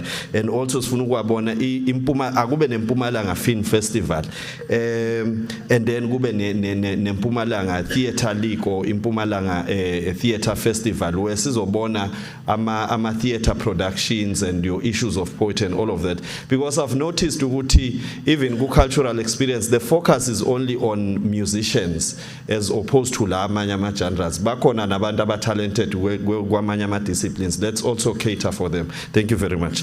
Thank you very much for a change. Sayiphumula indaba yegrants yabo for a change. Next. Ngiyabingelela labasetulo. Kwakami nje kuncane kakhulu kuqala la kulenza vele grant ukuthi mina ngathi introduce ngithoza nongakanyambi ngihlala enkomazi ewa 13 embuzini makhelwane wami kuseMozambique naseSwatini. Makusekuseni ngiba nenkinga ukuthi ngibona abantu baseMozambique nabaseSwatini, abantu base-South Africa bancane lengibabonako. Inkinga ke inkulu kakhulu nje ngabe kuya ngami le legislator bengidayithwala ngalenye ilanga ngiyohlala embuzini just le hour ibe siyabona ukuthi kuboshakala laphi imbe yokucala kule grant ngikhala ngesecurity. Le grant esikhuluma ngayo lapha i-70 eSwaziland neMozambique. Njoba kuyimpesheni embuzini mhla ka7 bokune delays kushaya iline ukuthi bohola labana dual citizen lokusho simanga besikhuluma ngale yeke bese sikhuluma ya 2000 rand kufuna sikhone kumonitor ukuthi ingaye eSwaziland naseMozambique ngoba phela labantu maba uthenga ngale lo mnotho wethu uyahamba sikhala nje usasinama ngoba imali bayintshontshile iseSwatini seMozambique bona kwakabo kude lesinjonjako kunjalo siphinde sibangedele ngabo umsebe accord sibaphele enye imali kusho kona ukuthi kufuna sisi nje sikhuluma ngale grant simonithe lapho sisamonithe grant umlomo umusha ngavuka lilanga ahlale liyoshona nakusasa kuphele 30 days uba inkinga embuzini sinenkinga ukuthi imoto letintshontshwako diphuma khona lengikhuluma nje 3 hours back bebangireporta sethiphumile etinye imoto anethi ngoba lo kuphepha ngumphone lapha ukuthi ngibani ngiminister MEC bani timoto tiyaphela diphume embuzini tikhala siyatati nethi kuthi le police station labayethe ukuthi imbuzini ngekho khona embuzini kunemakhehla lamakhehla sekede matubane lesikhathi sigijima lensabenzini yuti lamakhehla suke sekahena heniswa amapistol ene lamakhehla siyasho ukuthi labantu labalokhona banema AK manje lamakhehla anike ama R1 batawuwa basindva kusho kona ukuthi sinenkinga ukuthi lapha emaphoyiseni sesifuna abantu labanematubane labatawugijima bakhona ukugijimisa izigebengu ngoba njalo ngamalanga nje banekutibulala so kusinini babulena nini babulele selobugebengu buba ngcono ukuze konteke lokho kusuka amaphoyisa la mancane kuleti police station ahambe osebenta le besicela ninakeni leyo sithi sibuya nje ngisakhuluma ngale mvi kulala mangabe lo 2000 wethu so ufuna kubuya kithi akube khona ukuthi uqhamuke ngendlela ukuthi umuntu omusha ngamba akube ne program yokuthi uyavuka ekseni kanye ngambi kune program yaka lokho kanjani yaka public works kuthi utawuvuka aye khona imbanga ukuthi angalala ekhaya aqabange ebugebengu angalala ekhaya aqabange kushaya umfati angalala aqabange ukushaya abantwana angathi ulela aqabange ukudlwengula awubuya dziniwe afika lale amandla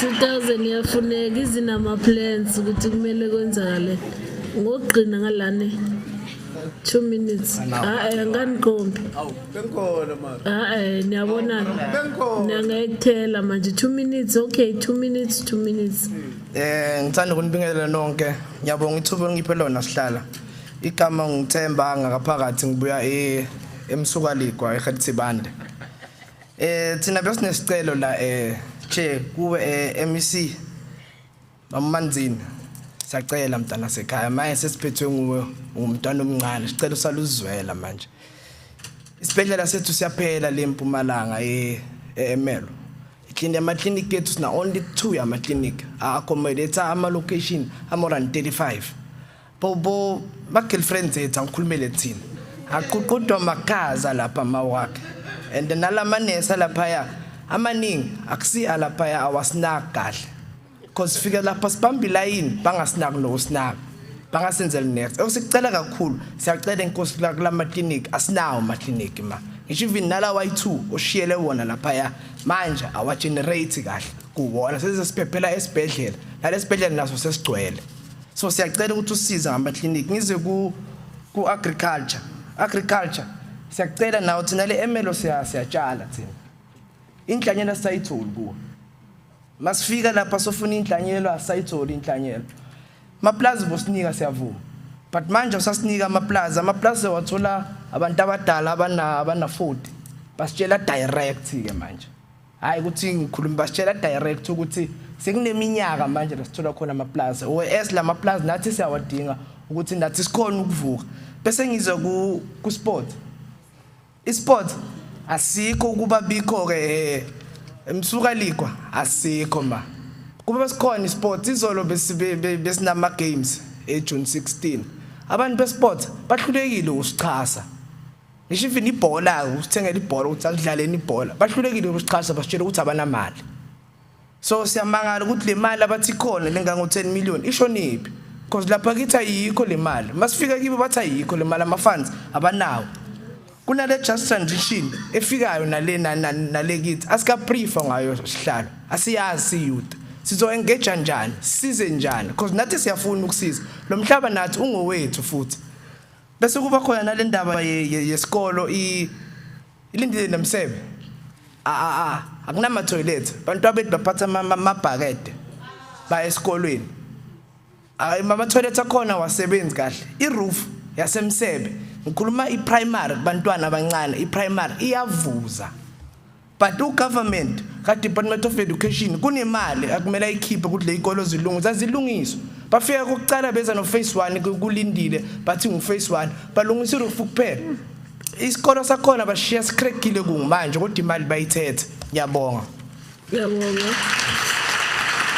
at least for a change uletha ama issues akusi issue ye grant angangena it was a commission there was a response commission now I need to ufuna lo kanti yeah it's fine fighter Thank you, Speaker. Thank you, Speaker. First, I'll start with the MEC of Department of Health. I have a question for you, my sister. Why are sanitary pads for females not made mandatory? Why? Because it is a choice for me to have a sexual intercourse with a person, but it's not a choice for a lady to go to her period. So can you do something about that one? Also, in that process, can we start some form of factory or something that will manufacture those pads Whereas those service providers, are the youth members, us. Whereas we are the ones who will be running those processes for each and every high school. Which can also be something that can contribute to the very same grant that they are requesting. Okay, moving on. Can we change the narrative of GPV that it's only females that are being abused? It's not females only. It's not. And I want to emphasize this because even the police are not doing anything about it. They laugh at you when you report with live. Yes, your friends also. And another thing, I want to move to the MEC of Department of Education. Empondo Zankomo, it's a disgrace to call it a TVET. There are still long drops. If you don't know what a long drop is, it's basically a hole where you do your own things, where you use it for number 1 and number 2. I don't want to sound somehow because of political jargon. But then, can you do something about that, please? As for MEC of Sports, because there's a stadium there, it's dysfunctional. Puma Stadium is no longer what we used to know it when we grew up. It's so can you please do something about it? And if you need assistance, we are here, we are vibrant. Employ us to reduce the unemployment rate. Thank you very much. Thank you very much. Number 1 from this side.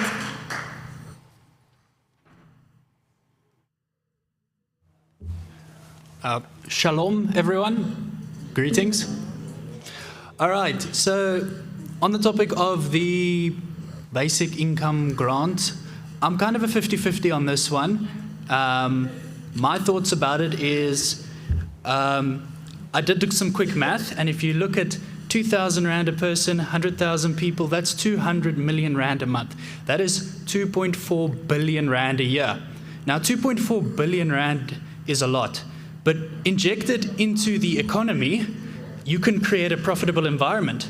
So why not go back to the drawing boards with this, sit with economists, instead of giving people money, create an environment for employment and a profitable economy.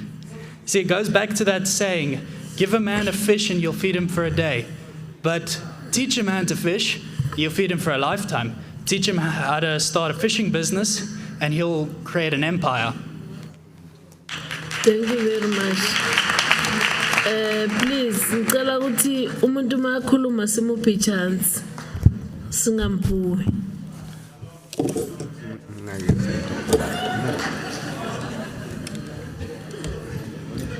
Lutshana. Kama ngingumthembu Abel from Kwaggafontein, Thembisile Municipality. I am the founding chairperson of Prospect, and the reason I bring it up now is with my position in working with young people, I have some level of responsibility to what problems they bring to me. One, first of all, being NFSAS, it pays for fees very well with my university. It's very rarely my students, they have a tough time with how NFSAS operates in my university, but Kuma TVET colleges, it's a serious struggle. The money almost never comes in. Under my institution, I have 3 students who decided to drop out because they need the money, they deserve the money, they are approved for the fund, but are by told. So angazi ukuthi kuyenzakala in TVET college, but I think ukuthi someone needs to look into it very thoroughly ukuthi why imali NFSAS ingafiki ebantwini. They get emails ukuthi kumele ifike mara ifiki. Mara, how we are operating with Prospect, the main objective, it is economic empowerment for young people. And I feel mostly we miss how the economy is grown. Wherever we live in a society that consumes, we are not building sustainable economy. So it's fine, let's have social grant, we need them, yes. But how do we then build a system where we have income that is generated by us and circulating by us? Ngalokho ngithanda ukuthokoza umeya wethu uDegale for planning to make our municipality a city. In that, kuba nama-program which by government for i-Department of Education kube nama-EAs, and the contract yabo was first supposed to be 6 to 9 months, but it has continually been reviewed. Umholo wabo ukhula. I then propose ukuthi for ENYS, let us do the same. Umholo wabo, if the work they do is viable, have the assessment to see ukuthi the work these people are doing, is it viable or not? If it is viable, let us extend it. Let that also be used as an opportunity to support social entrepreneurship for young people, especially those abanama skills, but they do not have the environment to exercise those skills. And then that will also bring an idea yoguti, how do we then create a social industrialization? We have a circulation of funds within our system with people who are working. Uputila Pauya Act, let's put some professionalism into the act that he does. We are in a teaching institution. Abantu abafundile ema-TVET college abafundile tertiary abangathola umsebenzi, they come to me and then we employ them to teach. So I think it's important for us to structure our system like that. Another thing, kuba ne problem yokuthi two people, one is funded by NFSAS, one is funded by Uifunza Lishaga. Both of them bafunda teaching, qualify, bayaqeda, and then when it comes to employment, but when ufunde ngefunza Lishaga, you take a priority. That becomes truly unfair because these two people, they have the same qualification, and quite honestly, both of them taught by government. So siyacela nokuthi le ndaba le yokuthi abantu befunza Lushaka bathathe priority, it be done away with. Umuntu akathola priority because they do the job well, not because was funded by ifunza Lushaka. Ngithanda ukuthokoza lapho. Thokoza khulu ulandrelago.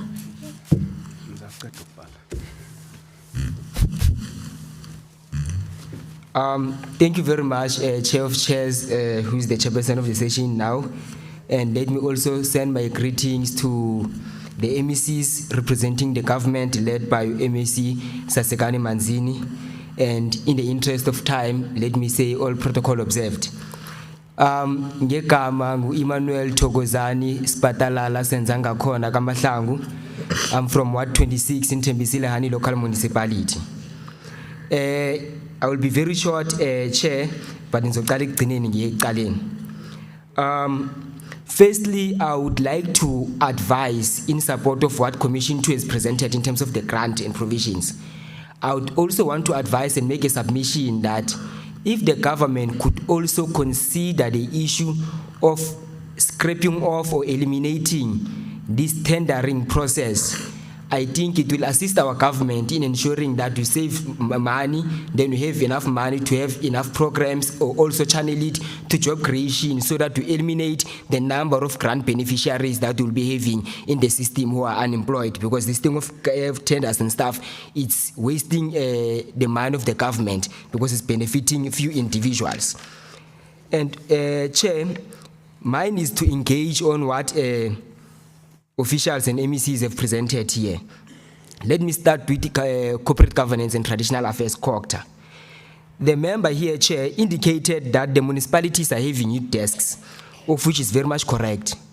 But I would like to submit to COGTA that we need to have fully funded youth units in our local municipalities, and not just the desks, it's only 1 or 2 representatives per municipality, which are not even funded. So we need a full unit which is having our own youth managers in all the municipalities, not only district municipalities. Youth managers, assistant managers, and program coordinators who are going to coordinate various programs within the youth unit or the youth office of the municipality. And since our municipalities, for example, the like of Tembisile is depending on, it's actually operating on these conditional grants, then let there be that conditional grant from COGTA that is on the condition that it's only for the youth office and for youth programs that are approved in the youth office, so that young people can be able to make use of those offices. Because them without budget, they are rendered useless. Then we'll find that we are blaming people for not working, but they can't work with zero budget. And then to the second department, Department of Education, I'm not sure if Mr. Mtem is still here. we thank you very much for the report you gave us in terms of the incentives that you say you are giving to our learners. But I think also in making sports fashionable again, and also in encouraging our kids further in terms of their participation in the sports, please, man department, let's review and revise the form of incentives that we are giving to our learners. Because these things of medals and certificates, they are no longer encouraging us to do better. We have people who are having a number of medals and certificates hanging in their walls, but they never developed to the professional world of sports. So I think that one should also be reconsidered. The issue of giving us the track suits with provincial colors only at the provincial level and the national level, it's also not motivation enough, because I'll get that track suit and only wear it on weekends when I'm going to attend sports events or what. So I have suggestions on that one also, that the department, we're having our sports academies in the country, within the province. So why don't you provide incentive in terms of scholarship, that those who excel in those schools in terms of sports, you give them sports scholarship to go and attend or to be trained to be professional sportsmen and sportwomen, so that from that sport they can also end up making a living out of it instead of just being job seekers. In conclusion, Spatalala, as you conclude, you exhausted your 2 minutes.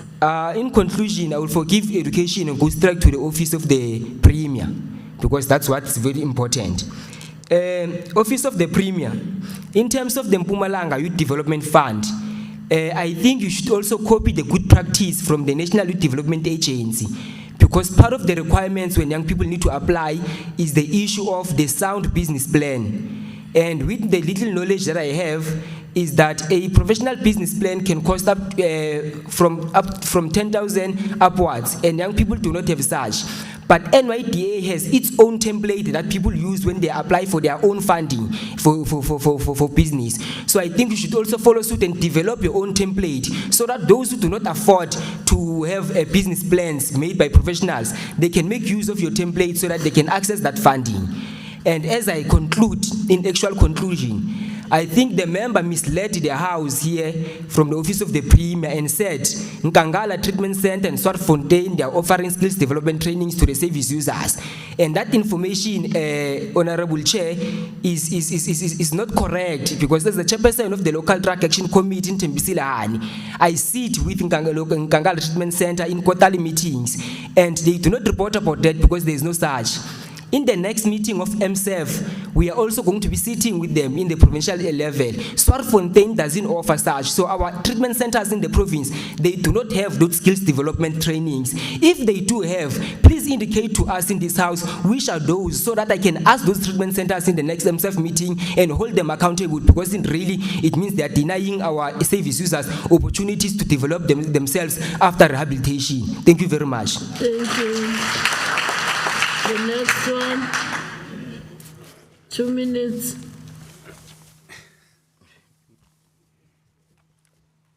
Thank you very much, Honourable Speaker. You know what?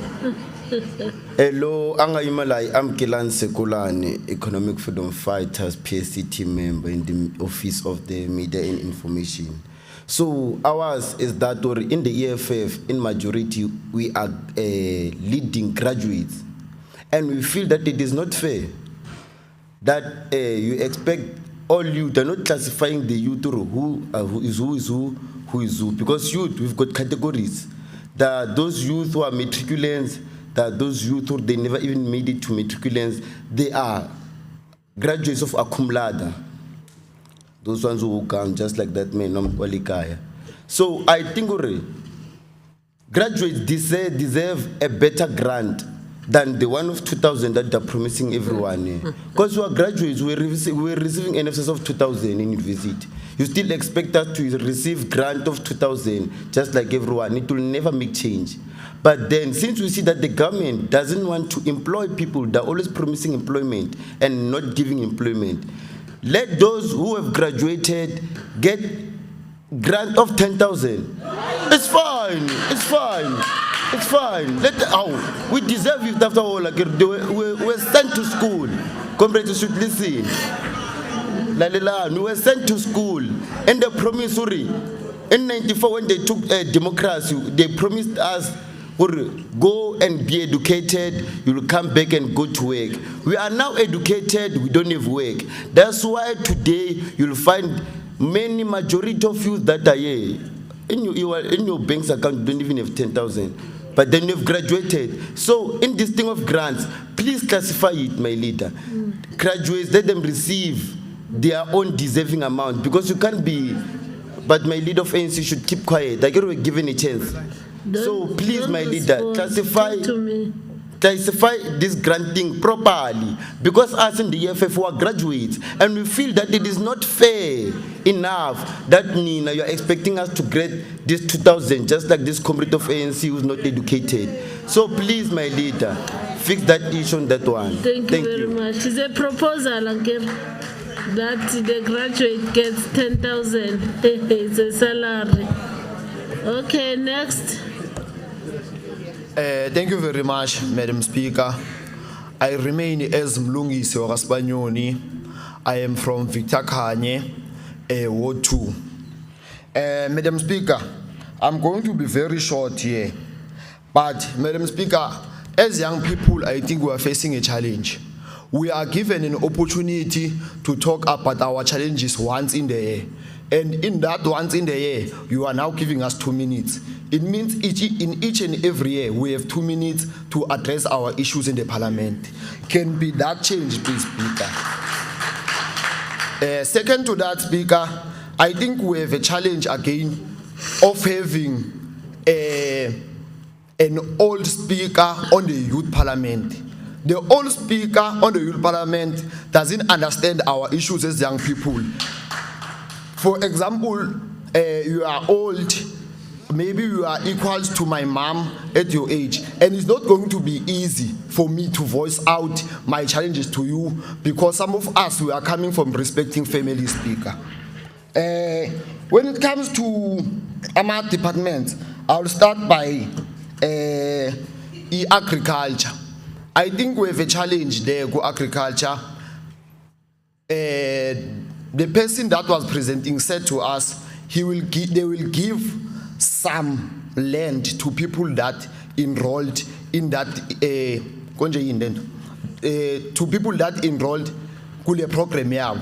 But the challenge is one, they didn't become specific to us. When they say some, we don't understand. Maybe it might be equals to this house, or it might be bigger. Can they be specific about that, comrades? And then the other one is that one of COGTA, when they say they are training councillors. When they train councillors, they pay for councillors' fees. While there are young people, a township that doesn't have money to go to school, and councillors have full salary. And majority of councillors, to be honest, they are not interested in education, but they are interested in votes and numbers. Can that money go to young people that are unemployed? Because it's going to end up as a wasteful and fruitless expenditure. Madam Speaker, I think we also have a challenge when it comes to Department of Sport.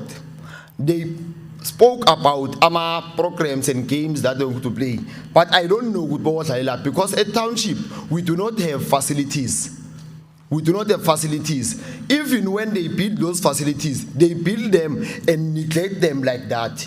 So can they please bring facilities to township so that we'll be able to sports and everything? Madam Speaker, we have a challenge when it comes to Department of Education. As you conclude. Yes, as I conclude, Madam Speaker. When it comes to Department of Education, there are schools that were turned to men's and science school only, of which bawachinchile le ikolo, but azange bafake ama facilities ahambelana ne maths and science. And those learners are failing their matric in each and every year. And this issue is It has been raised, I think, since from 4 years until today. But those schools are still in that program, Madam Speaker. Young people on those schools, they are losing their future because they are failing their matric. Madam Speaker, can they please make sure that they run that program properly? Because we even came here to raise the issue of the schools. There's a school where I come from. That school is at a disadvantaged rural place, but they turned the school to maths and science school. Those kids have been failing since that started. And for 4 years, that school has not been producing proper matric results, Madam Speaker. Thank you very much. It's a Swartlab combined school. Swartlab. Thank you very much. Sibanyoni siyathokoza.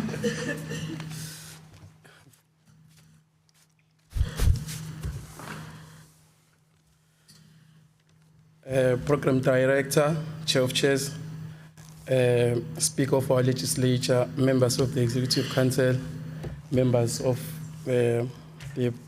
our legislature, fellow young people, I greet you all. My name is Tembele Mtaga from Komazi, Sub-Region, Ward 17.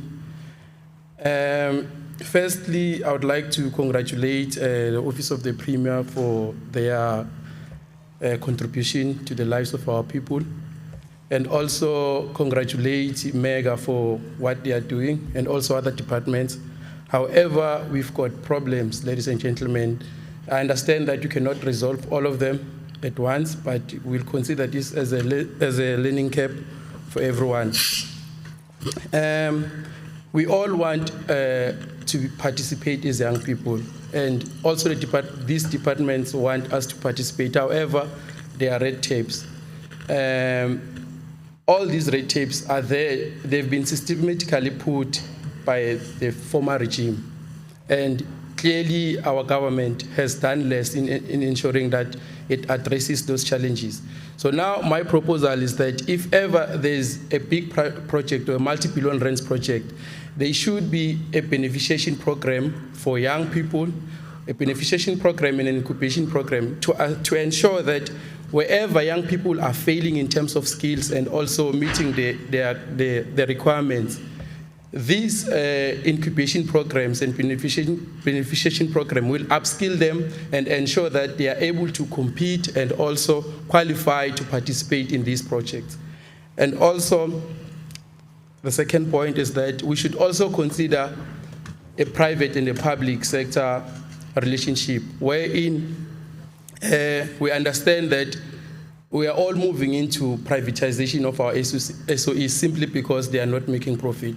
So now, if ever we are going to do that, we should be having conditions wherein we'd say, if ever we sell a particular SOE, then 40% or a particular percent will be used to ensure that it funds youth businesses and companies, to ensure that these grants that our fellow young people are asking for, they are catered for. So in other words, if ever we are going to sell ESCOM, it should not be sold for 51 rand. There should be conditions and clauses that when whosoever investor is going to buy ESCOM, then they should know that 40% will be used sparingly only for what? For youth programs. Thank you, Speaker. Thank you very much. Can I then give the commissioners to respond or note the comment that have been raised? Commissioners, you are fine. Okay. I'll then give the leader of the delegation, Honorable Manzini, to then speak to us in relation to number of issues that you have raised.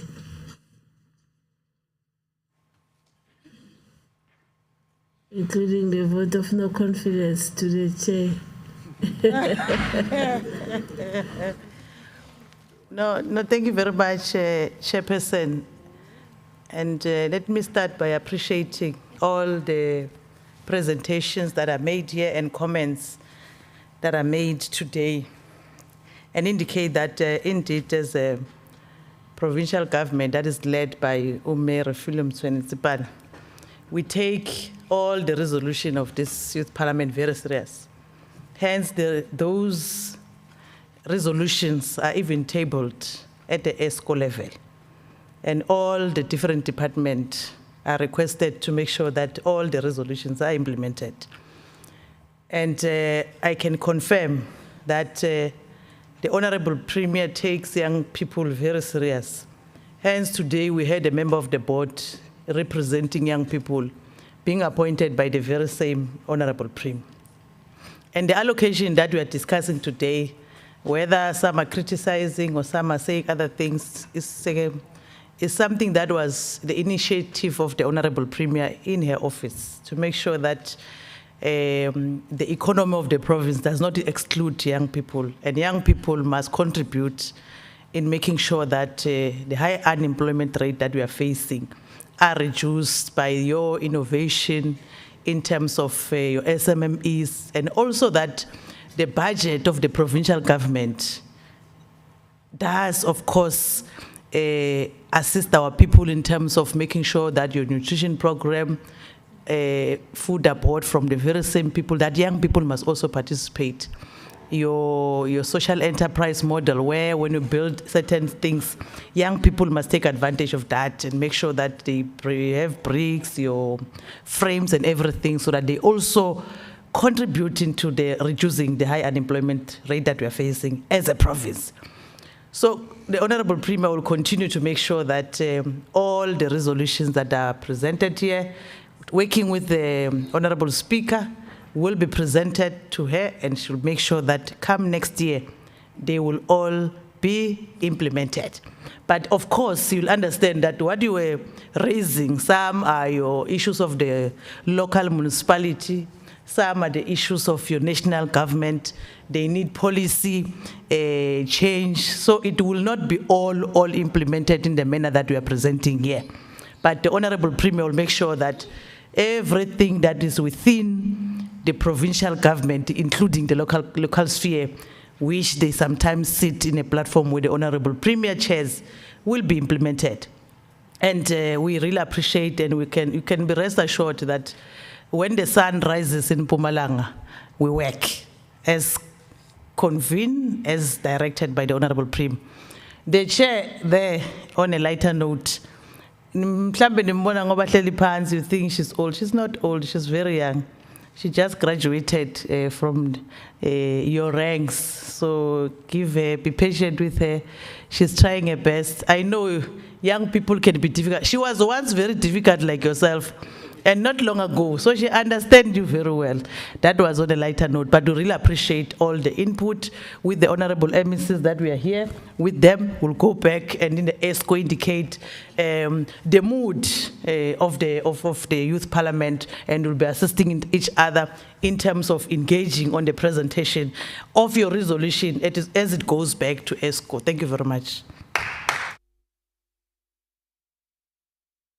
Thank you very much, Honorable MEC Manzini. We will then give Honorable Deputy Speaker to render a vote of thanks and give us a way forward. Over to Honorable Deputy Speaker, Honorable Tabete. You can upload her.